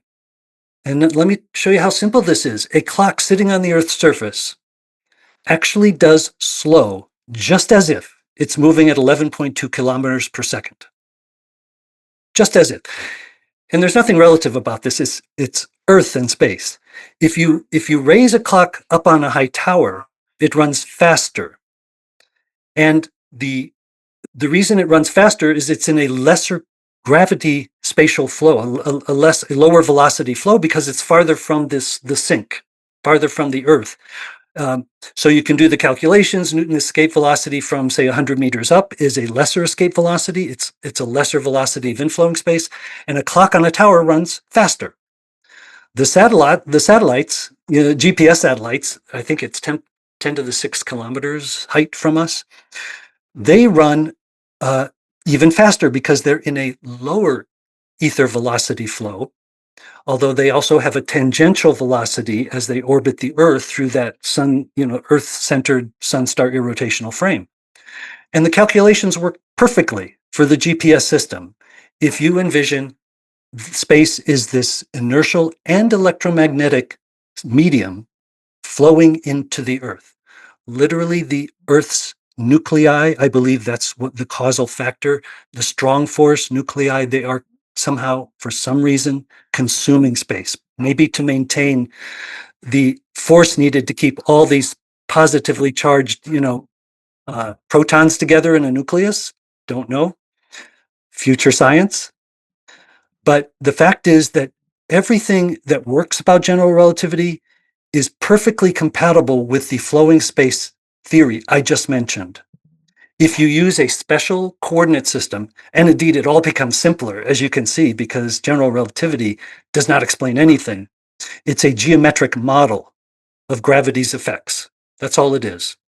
A very abstract, abstruse geometric model that doesn't make sense to anyone. All right, Even those, let's make sense of this good. flowing space stuff. I don't know how Yeah. we can put this off any longer. So, are you saying that the that this material is accelerating as it gets closer to an atom? So it's not a Yes. constant velocity influx to an atom. It No. accelerates the closer it gets to the atom. Yeah, and the acceleration increases by inverse square law. And do you have a mechanism by which the atoms are accelerating this medium into themselves? They appear to consume it. At an accelerated rate, though? That's the part I'm No, struggling with. they consume it at a constant rate, but since it's flowing in from a larger volume to a smaller volume, you get an acceleration, an increase in velocity, as you would in any fluid flowing into a sink. But it's different than it's not an ideal fluid, but it acts like a fluid in this regard. So you have a sink, where all the fluid is disappearing, say a spherical sink. And so the fluid flows into it and goes faster and faster and faster as it gets closer. I see. And where does this fluid go? Yes. I think it is consumed. What is Now, the you folks have done a lot of QM work. We don't know what the strong force is. We don't know why it's so weird. We don't know why it's so powerful. We don't know why it gets this force that they postulate between quarks gets stronger if you try to pull them apart. We don't know why such tremendous amounts of electromagnetic radiation are released when you have nuclear transitions. There's a lot we don't know, but and I don't know if consuming is the right word. All I can say is, like Copernicus, this is the same thing. This model of motion makes sense of everything. It works, and it explains the phenomena in a very simple way. So let's figure it out. Well, so my immediate thought experiment is, okay, so imagine that you have two plates of atoms. And Plates. yes, just plates. I don't know. Casimir. We don't even have to go to the level of Casimir, but Okay. you put two plates close to each other, and all of the atoms inside of these plates are pulling this substance into themselves. Okay. Mm-hmm. So let's say that the plates are actually walls of a box, and the Mhm. box is impenetrable to this fluid. And so at some point you run into a problem, right? Because you don't have enough fluid for all of the atoms to be consuming it. Yeah, nothing can be impenetrable to it. It's the fundamental substance of everything. It's a Planck scale, massless, frictionless substance, which we can only think about. But I'll give you an example that touches on what you just asked. And that's what happens at the very center of the Earth, where, all the outer atoms have consumed this fluid, and yet there's still enough of it to keep flowing toward the center. I have a suspicion that what happens in the center is that there is like an increased tension. It's harder to imbibe this, stuff that keeps the atoms stable, the nuclei stable. And this leads to a very interesting correlation. What is the Earth's core? It is iron and nickel. And they are the two most stable nuclei that we know of. So everything fuses to these two or fizzes to these two. If it's heavier, it fissions to iron or so maybe there is increased fission in the core of the Earth because of this sort of ether starvation that you just sort of mentioned. It doesn't happen in a box. A box, is very little matter. Space flows right through it. It's flowing right through us, with no trouble whatsoever. But at the core of a large planet or a star, there may be an interesting phenomenon develop because of this tension in the substance. But even if you say that you have two planetary masses, yes, and they're both pulling on this space substance is getting pulled into them, you end up with tension even between the masses because there is some the space has to have some speed at which it can move. It has to have some kind of density that is the thing that sets the amount that's in between those two objects. And so then you're kind of stuck with this problem of, okay, so if we're talking about gravitating bodies, then both of them are pulling the substance into themselves, which puts tension onto the substance. And so why do you not prefer to use tension as opposed to flow? There will not be, I don't think there is much tension developing. They are both accelerating. Think of it this way. They're both accelerating space away from each other. So they're creating an accelerational frame in the other's region too. They're creating a gravitational acceleration frame. I think that's the dominant aspect. Say we're the Earth, the sun is accelerating, space that our Earth is consuming and entraining with itself. The sun is accelerating all the surrounding space towards itself. Now, where's all the new space may develop in from? extreme circumstances, but space can flow into that region between the two masses from outside, from the surrounding larger region of space. So we don't really know. It needs all to be studied. I can't explain it all. No, I don't think so. I don't think that. I think that we just have to understand the basic concepts a bit deeper. So if everybody is eating this stuff all the time, where does the new stuff come from? Yeah, wonderful question, of course. Let alone what happens to the stuff once they eat it. I mean, I'm still struggling with that, honestly. Is it utterly consumed? Is it somehow stored in some compact version? And where does it come from? I can only provide speculations. Okay. Some people think that maybe in the voids between stellar clusters or clusters of galaxies, between clusters of, the web, maybe in these voids where maybe if all these galaxies are pulling space away from the center of this void, it is somehow pulled into existence. Maybe. What does that mean, pulled into existence? Yeah, tension, extreme tension. Actually. But you're talking about just creating stuff out of nothing? I don't understand. I don't know. That's not my best theory. Another theory that I don't find easy to validate in any way is that nuclear reactions create or release this substance. Now, there are some reasons to think this might be true, but you're taking me down the rabbit hole of difficult questions that I've thought about. I'm trying to separate this out because you were talking about models versus theories. It sounds like what you have here. This is theory. It sounds like a model because you haven't been able to answer the theoretical questions that would make it a bona fide mechanical explanation. It's a theory in the sense that it is an attempt to explain the mechanical material cause of gravity. But every time that I push you on the mechanical basis of it, you basically say, I don't know. And so I'm like, Yes. maybe this treatment simplifies the modeling, but it hasn't provided a mechanical basis for anything yet. Like you're basically saying this stuff just disappears. I don't know how. It comes from somewhere. I don't know how.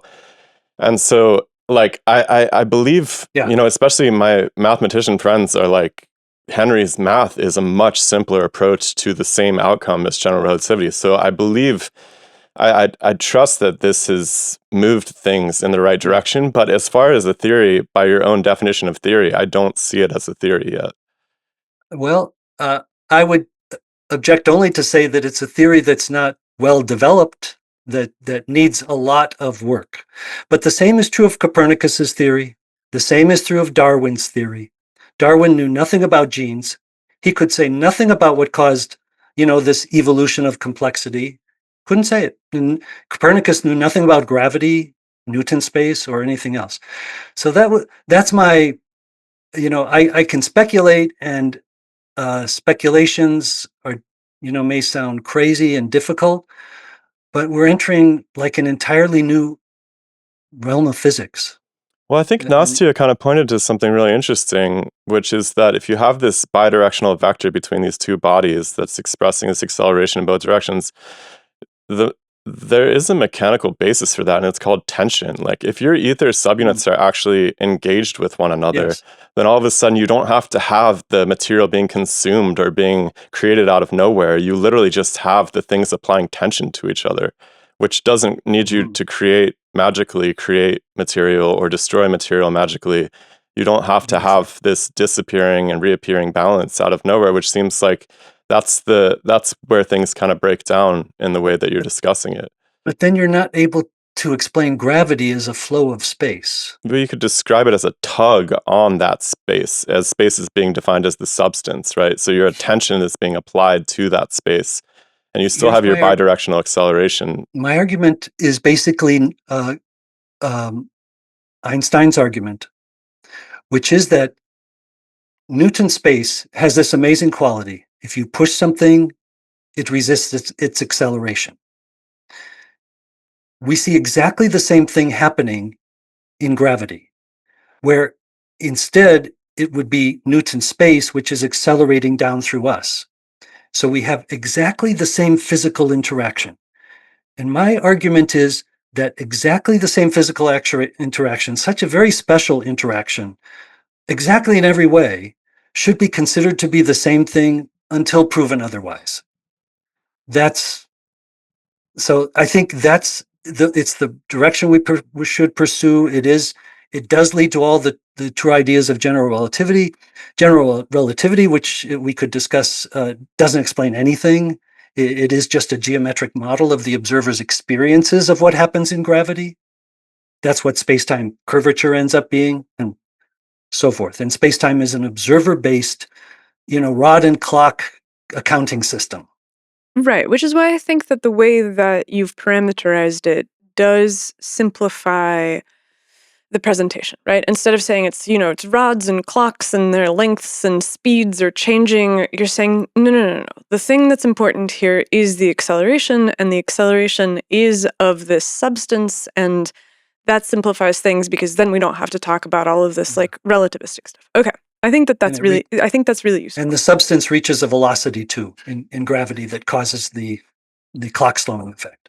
And it reaches a velocity okay, that makes sense. Right. So there's immediately two directions that I want to go in. And you can kind of pick up whichever one that you think is more interesting. Number one is, what does an explanation actually look like? Like, what does it mean to have explained something rather than having modeled it, or rather than, Mm-hmm. because I think that explanation and theory are not totally synonymous. And so it's this like third thing that looms in the background that we should probably address. And then the other question is, what is mass in your conception? Because I think that we need to have a solid understanding of what you treat as mass in order to be able to Mass. make the next step. Yes. You may know in general relativity, mass is just a parameter. It's not, it's nothing else that they put into the equations. So in the flowing space idea, mass, I think only nucleons have true mass or are true particles. Light has some momentum, but it's a wave, and waves can have momentum, waves in a medium. So I ascribe real mass, and I believe these nucleons are the actual sinks too for this spatial flow.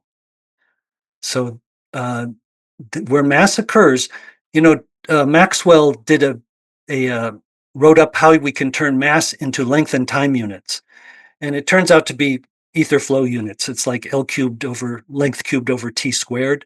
He basically was able to reduce mass to that, which characterizes mass by the acceleration it produces on other things around it. That's I don't think energy has mass. I don't think motion has mass. I don't think light has mass. I don't even think electrons have mass of the gravitational type. We've never seen it to be true. Mm. I think So they are mass wave is like structures. the size of the sink for you, essentially. Yes, the strength of the sink. Okay, I think that that's reasonable. So before we get to this question of explanation, I'm stuck on this idea of source and sink because Yes, when you have a source and a sink, generally the way that I think about it is that you have some property at the source, some physical measurable. It can be motion, it could be amount of water, it can be whatever, that is then transferred to your sink, right? So you have heat goes Yes. from source to sink, and in the Source and sink. process of so doing, both have been changed. Uh-huh. And I cannot help but notice that in the way that you're using source and sink here for gravitation, inherently required for the theory to work out is that the sink is not changed by the acceptance of the substance from the The source. substance, yes, it's continually imbibing it, shall we say. Yeah. And so that's not Consuming it. really like how sinks generally work. Because in order for that to happen, you have to have like a drain, right? So like literally like the sink has a drain in it. And the only reason that you can go from having a full sink to having an empty sink is because you have a spot out of which the water will leak. Right. And So much more water has to be coming from somewhere, as Shiloh said. So one of my speculations is that atomic reactions create space. Now, I'll tell you a couple things that may suggest that. So if we have stars, this would make stars sources. A funny thing about the math of general relativity and of flowing space is that sources, and now I'm introducing another level of complexity, but sources, if space flows out, it actually produces the same gravitational acceleration gradient. Yeah, hard to understand, yes. But yes, I'm making it more complicated, but you're asking me a complicated question. Well, yeah, if they're creating it and eating it, then it seems like you wouldn't experience any flow whatsoever. No, that's right. If there's no net flow, there's no gravity. So think of another situation, the Big Bang. Do you believe in it? Do you believe there was a bang? Science isn't about belief, really. It's not a compelling argument so far. If inflation occurred, it requires the creation of space, massive, a creation of space that then continued for quite a while. Dark energy. Basically, the current theory is that space is being created constantly. Maybe it's a false lead. I don't know. I think that those are both features of the universe that are sufficiently poorly understood that using them as an evidentiary foundation has issues. I agree. Right? So it's like if we're talking about the expansion of space that's seen through cosmological redshift, we don't even understand what light is in current physics models. Yes. And so what space is and how light moves in space and so on and so forth. And so I'm like, we need fundamental theory. Exactly. And so in the Yeah. absence of that fundamental theory pointing to that and being like, okay, so that's indication of the fact that this stuff is being created there, is I'm like, it runs the risk of being Sure. proven really, really incorrect Sure. once we have a real Yeah. physical model of those phenomena. Yep. And the same thing for the birth of the universe, right? Like we've done a ton of work on really chipping away at the theoretical foundations for that, namely in the Mm. form of the universalization of black body radiation, where like anything can produce it, and Mm.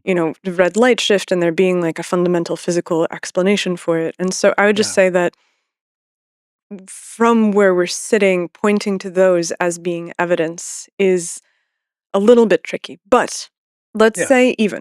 say that there is the ability to create space, which is, again, I think it's worth restating for somebody that might have skipped ahead to this conversation. Space is not a like place devoid of properties. This is the way that this is how you term ether, Ether space, you might which say. I understand why you want to avoid the word ether. It has terrible connotations with it. It has universally been accepted as having been disproven, and so like there's many Yeah. reasons to avoid it. I get that. So let's then figure this out. If the stars are producing the space, but they're also consuming it, why do There's why do they still have yes. any kind of Yes. gravitation? And then It I have becomes another follow-up question. okay. It becomes complicated because, as I said, and the math works, and it Don't works say physically. that. No, no, not for that. The math works for stars possibly being sources, Mm, but I'm not convinced they are okay. net sources, because the outflow of this massless space is the deceleration of the outflow actually would produce an acceleration towards the star on a test mass. You can look it up. White holes is how they talk about this in general relativity, but this is a different We also don't theoretical believe in approach. black holes. I'm sorry. Oh, that Well, is kind of a shame because flowing space perfectly models black holes. Just think, if space is flowing in at more than c, light can't escape. And that is the horizon of a black hole. Schwarzschild had to do all this complicated math to actually solve general relativity for a black hole or for a single mass.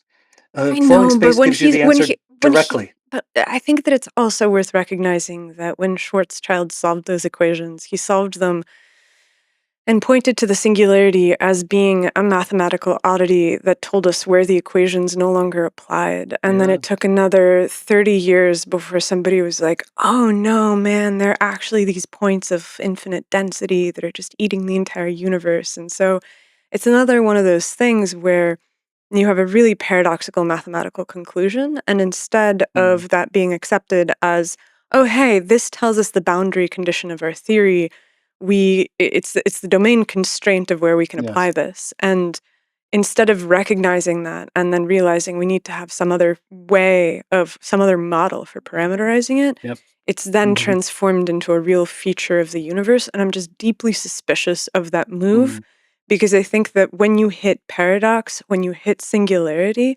those are not real signifiers. That's the right. place where we know where the mental construction that we have produced You're right. is creating is telling us that we don't understand the next Hmm. level yet. And so again, it's like But it's a little bit tricky. with a flowing space theory, what it would say is not that there's a singularity, but there is enough mass in there in some form to continually cause this inflow to occur. But the construct of the black hole is a mathematical singularity of GR. Yes, in GR, there Right? So it's like basic in GR. trying to explain a feature of the universe that comes from a mathematical singularity seems like we're trying to explain like a But place where the math breaks down. And I'm like, the math doesn't break down because that's real. The math breaks down because that's where the theory what stops working. exactly? But in flowing space, it's just a mass that is small enough, compact enough, and massive enough that the spatial inflow velocity exceeds c at some point outside the mass. Yes, but I think that the point that I'm trying to make is that it can't the theory isn't describing an object that exists. It's not You like the don't black. think you don't think there's enough observational evidence that a black hole exists anywhere yet? Man, it's really crazy because the way that they produced the visual of the black hole. I don't believe the visual, no.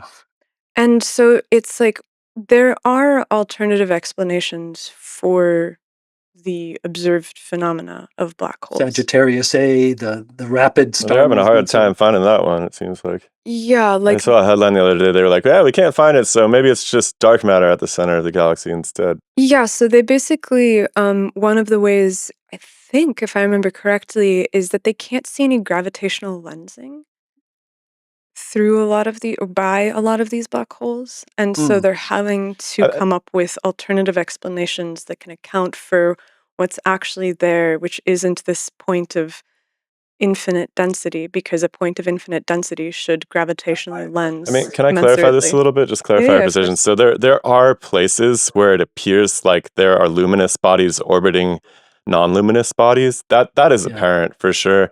The question is whether or not that is due to the collapse of physics in this singularity, or whether it's due to the optical properties of the bodies themselves, which have been completely misunderstood based on the universalization of Hmm. Kirchhoff's law and black body radiation in general. Because right now the stars are treated as if they're made out of gas.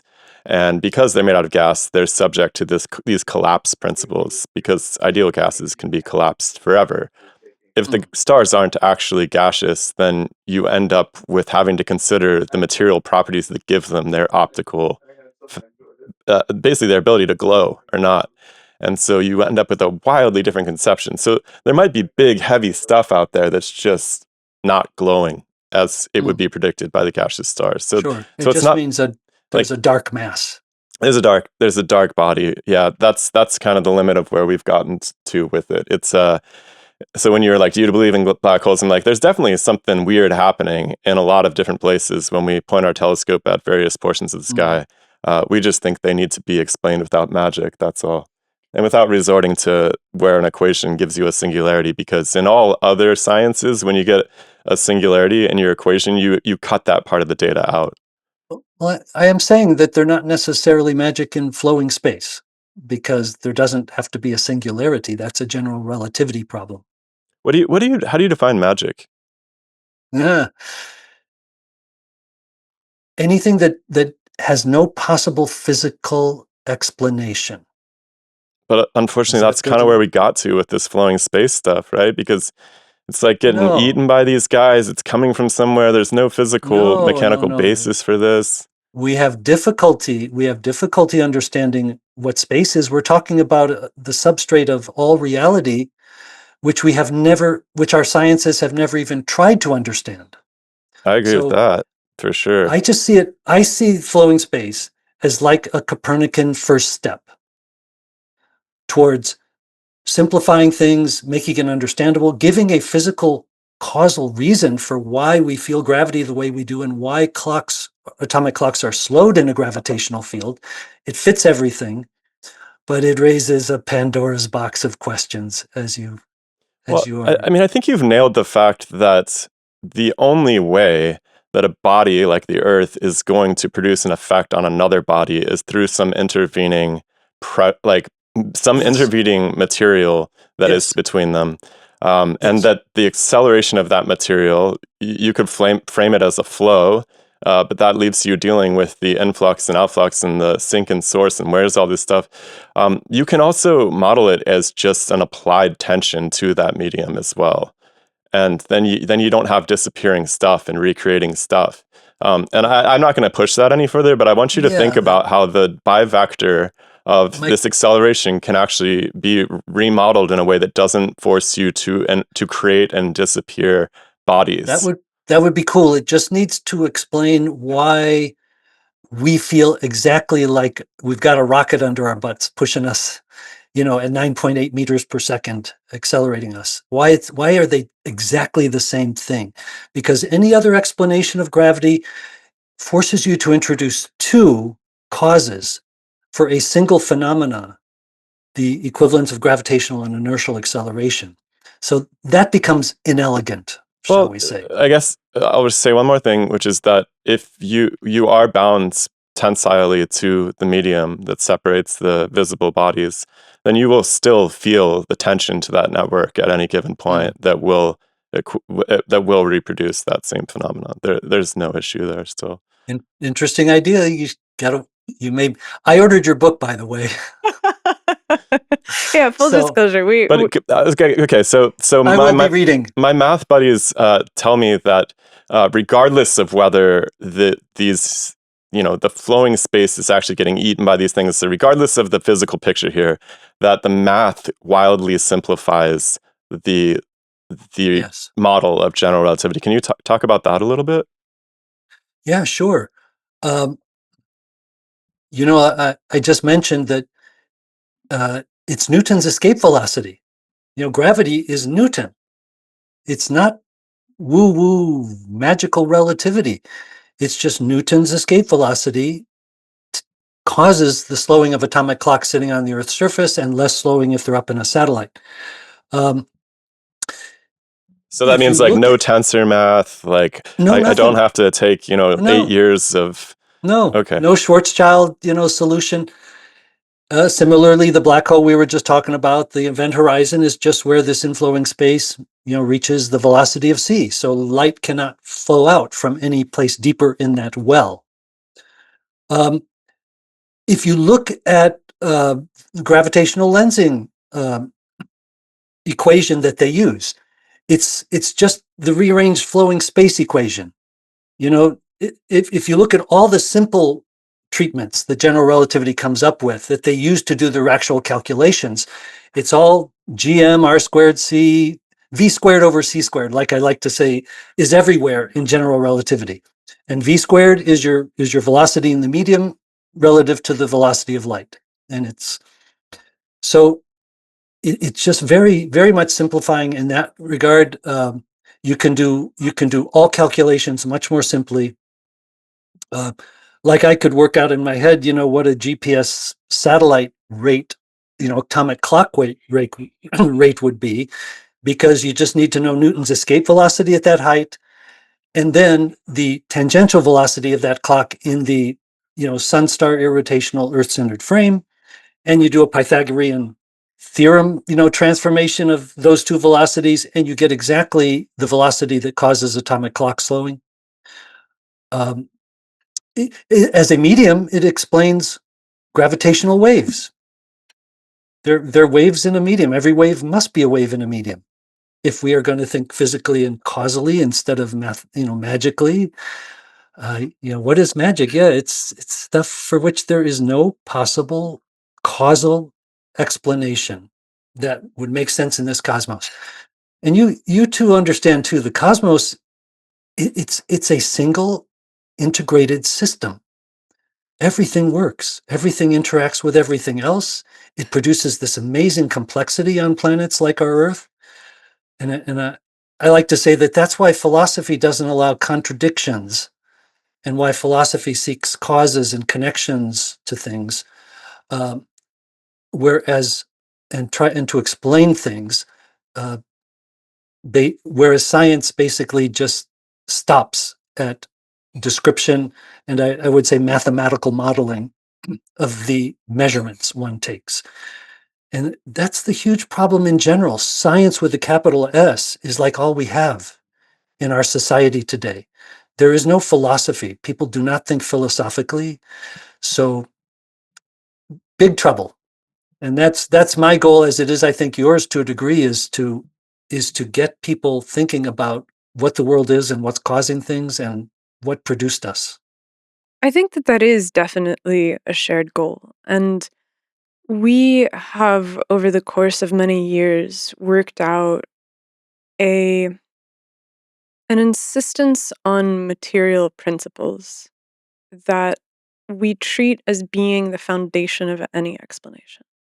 Mm. And so that's why we're so preoccupied by asking, where does this space go? Where does it come from? Mm. How do the dynamics work? Because at the end of the day, there's a really weird thing about science, whether with a capital S or with a lowercase s, which is that if we go back to something like the Ptolemaic and the Copernican models, The Copernican model is useful because it simplifies the mathematics. It allows you to put the reference frame at the center of the solar system, and then you have this neat organization of bodies around it. And there's also physical cause that's sort of buried in the principle, which is that if you were to remove the sun, which you have placed at the center of the reference frame, then the system falls apart, it disappears, it changes. Okay, It so gets that's you closer to physical cause, it seems like, perhaps by making mass the piece that needs to be explained as opposed to God knows what. sure.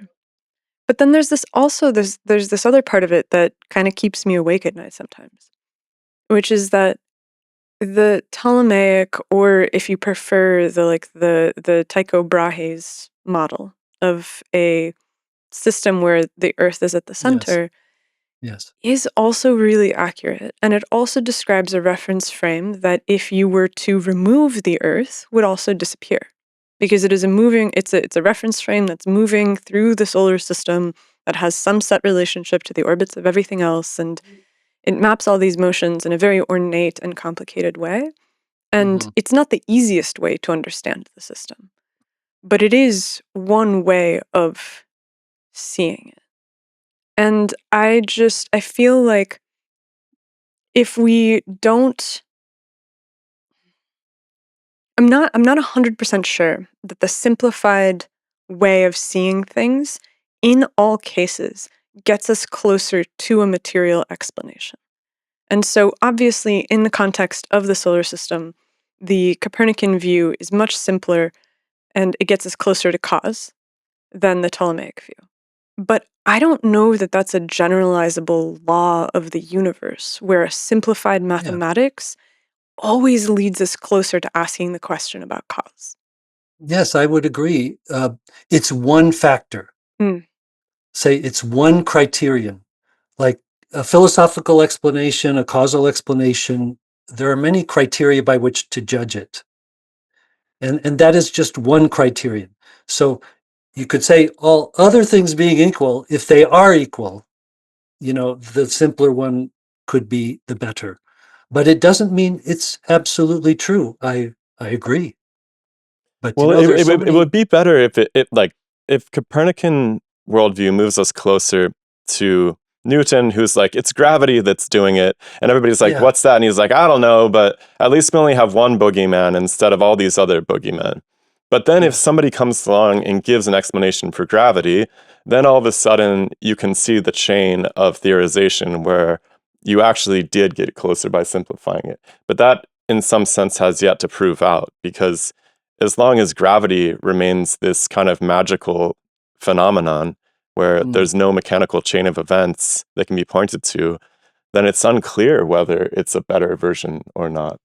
yeah, because I'm like, if you had a piece of the theory where you could explain why, if you could motivate the absorption of space as something that was necessary for the atom, and then were able to tie it Y- quantitatively or even Yes. qualitatively to I some have a kind. question for you then. Mm, You folks have studied this.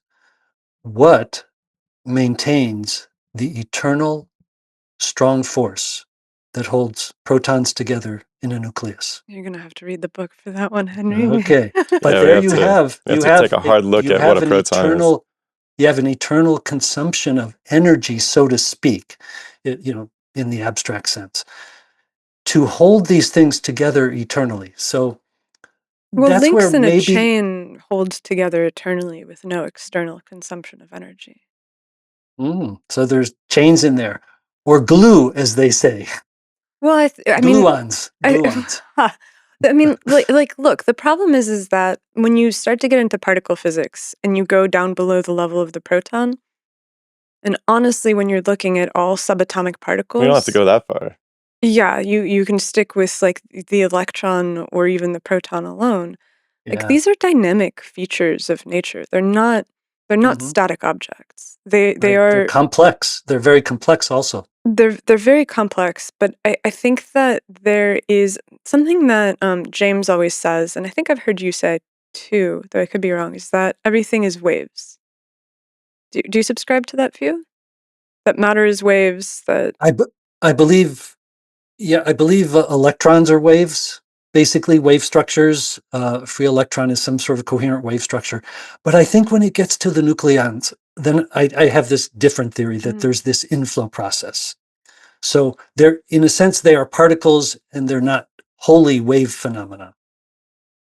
But I know, Chantal, James, adhere more to the wave theory of everything, but I think it breaks down at the nucleus. Interesting.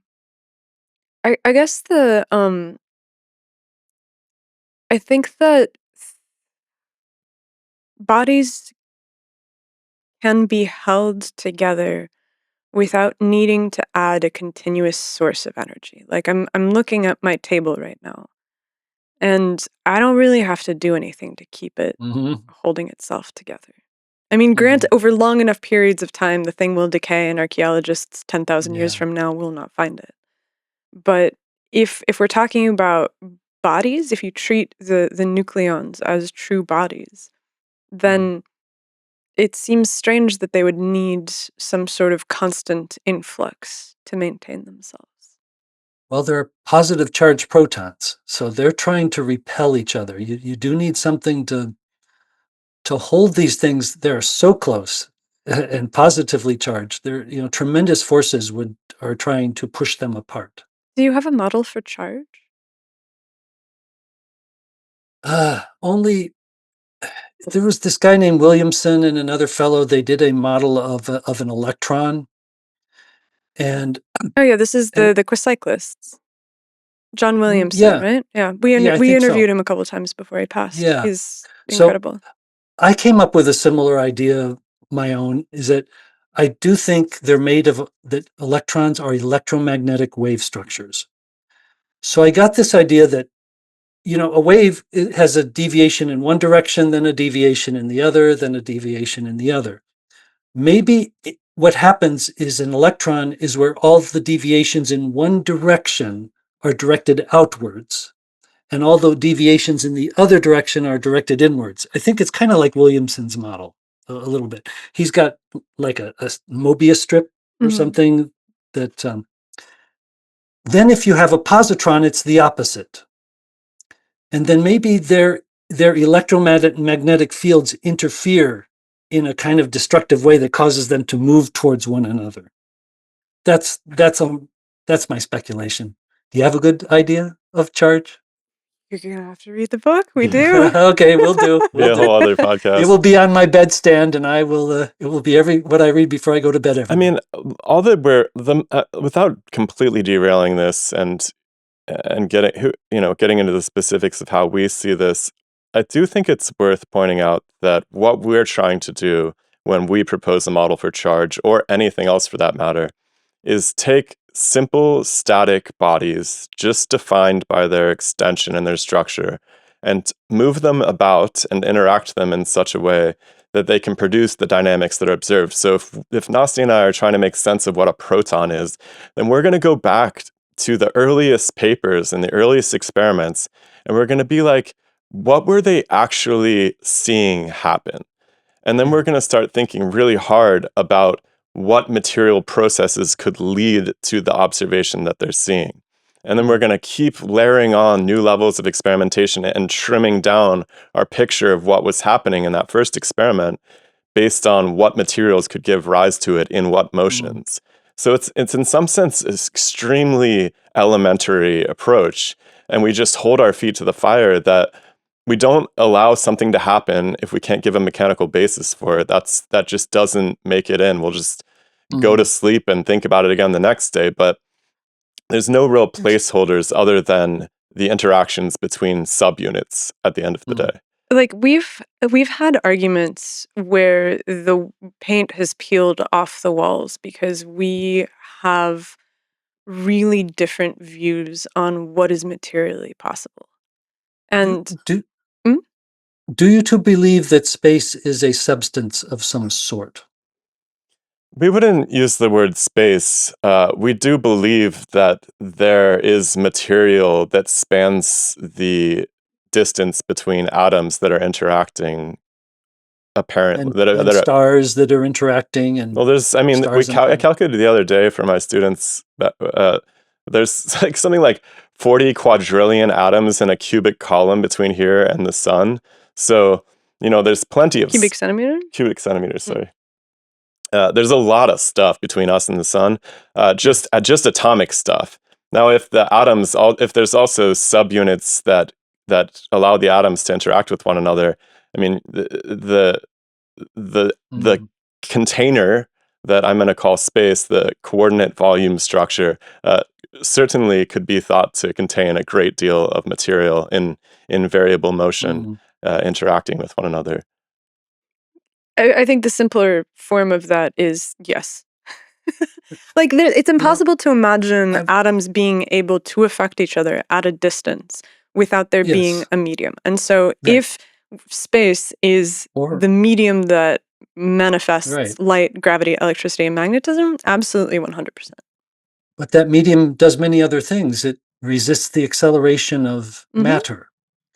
It transmits light as a wave, if indeed you believe light is a wave and not a particle. I don't think the particle explanation works at all.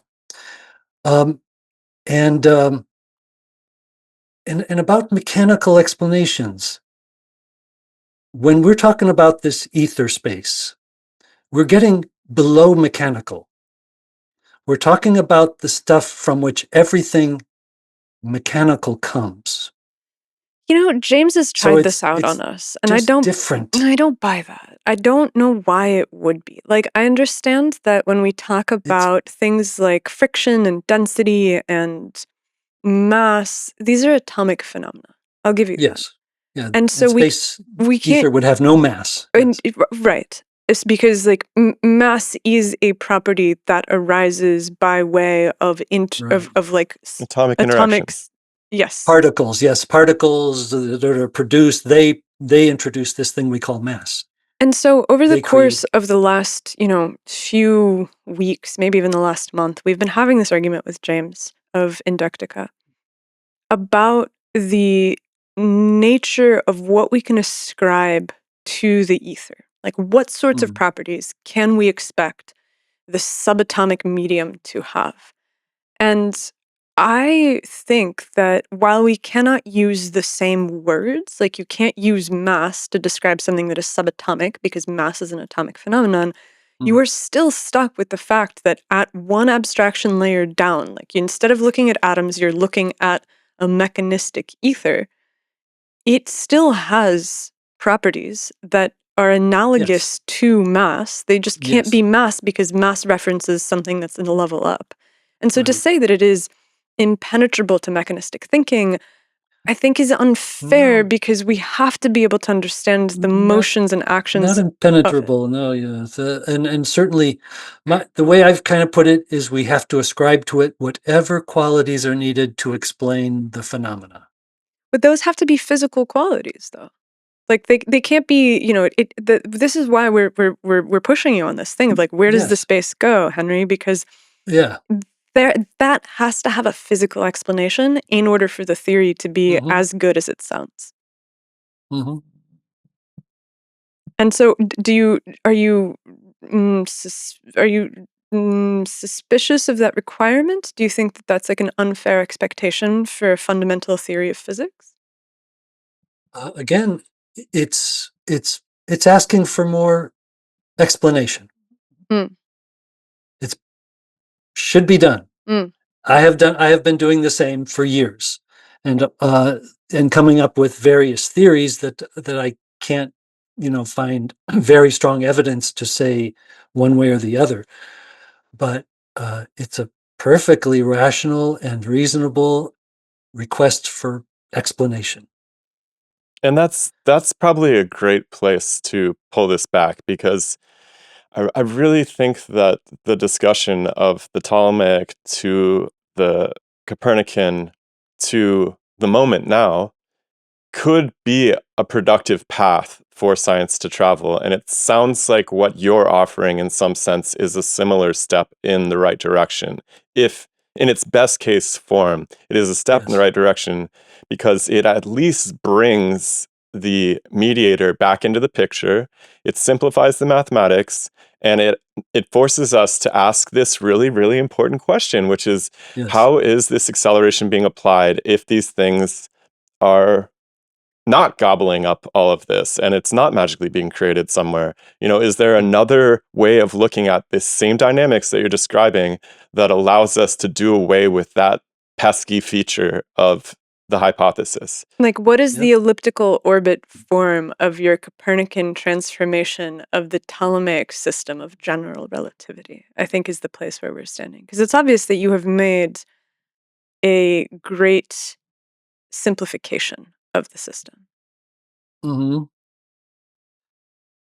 Yeah, Yes. that's the So open question. elliptical orbits are what you get, when you have this acceleration field, whether it's general relativity described or flowing space described, or the acceleration Newton just added to his absolute space. This is So this is more of an analogy. I'm saying that it's like ah if you have a chain of events, which is you have a Ptolemaic system that is oh ornate and beautiful and earth-centric. Copernicus comes and says, "Hey, no, it's heliocentric, but the orbits are spherical," and people are like, Circular. "Well, circular, sorry." yeah, But hold on a second, that doesn't quite work. We need to have elliptical orbits.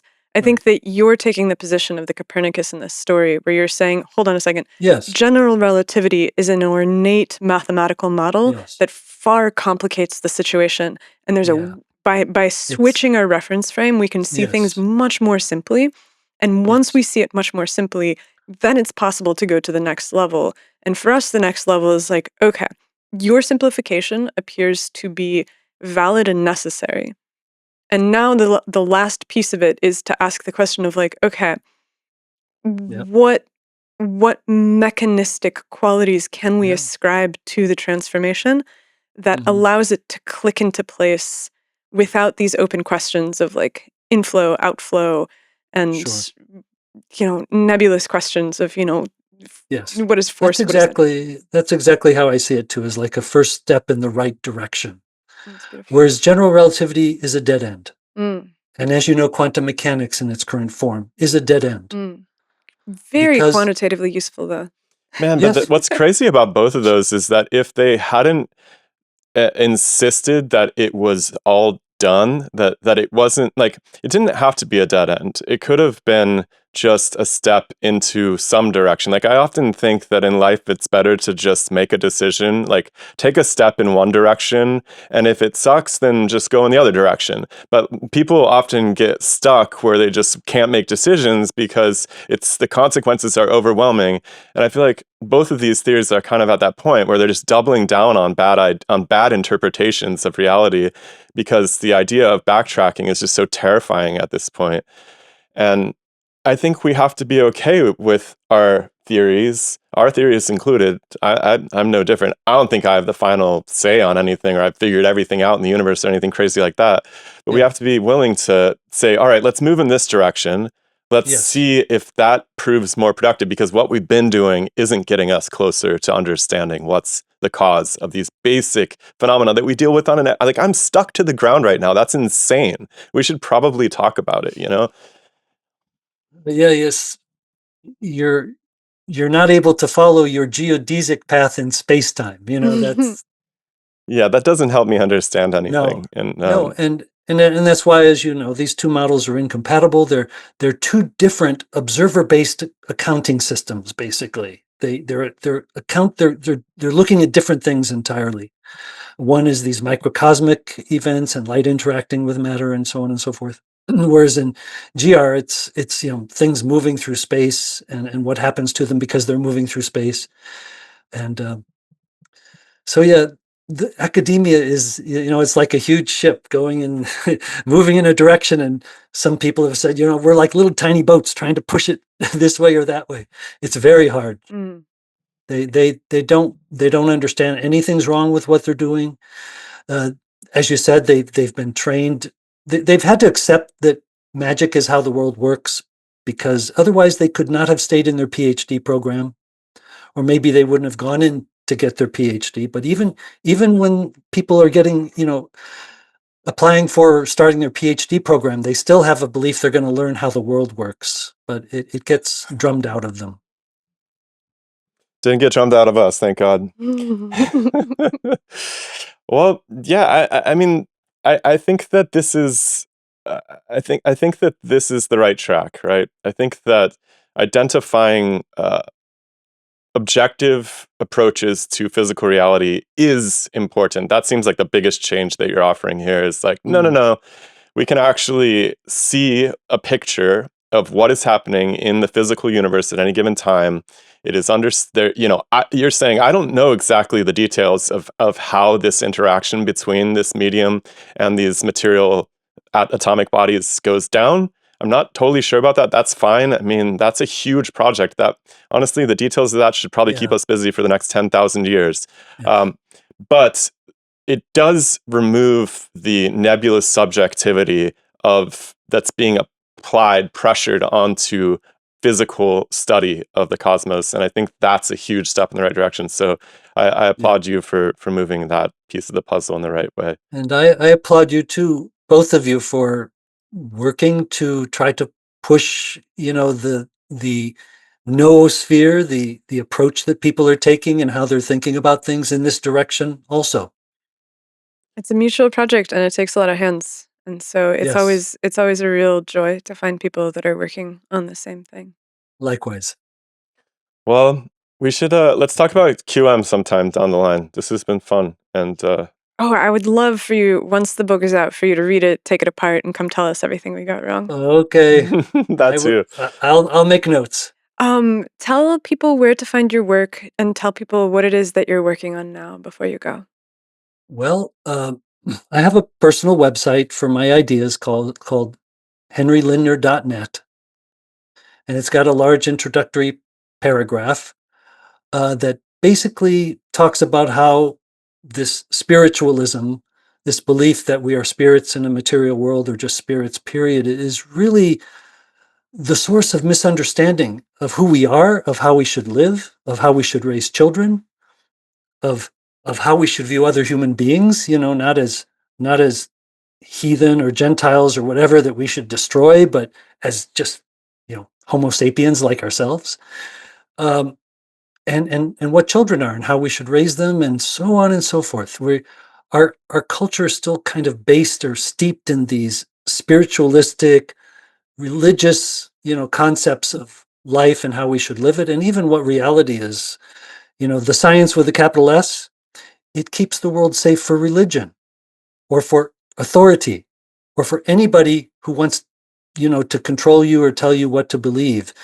Whereas philosophy, understanding the cosmos and what we are, what humans are and how we should live, that is where our species needs to go. I call it the next level of evolution, where our species gets out of what I call the, using language or linguomythic phase, using language just to create myths, including spirit in a body, and moving into the philosophical phase, where we actually are using our minds to understand everything, using all the tools we have, logic, scientific method, careful use of words, definitions of words, become philosophically competent. Then we can get Star Wars or Star Trek, maybe we'll get to the Star Trek kind of society, totally enlightened. I'd love to I'm see on it. board with that. Yeah. Let's make it happen. All right. Well, thank you so much, Henry. Yeah, thank you. You're welcome. Bye-bye, folks. Bye. Have a good Bye, rest of your everybody. day. You too.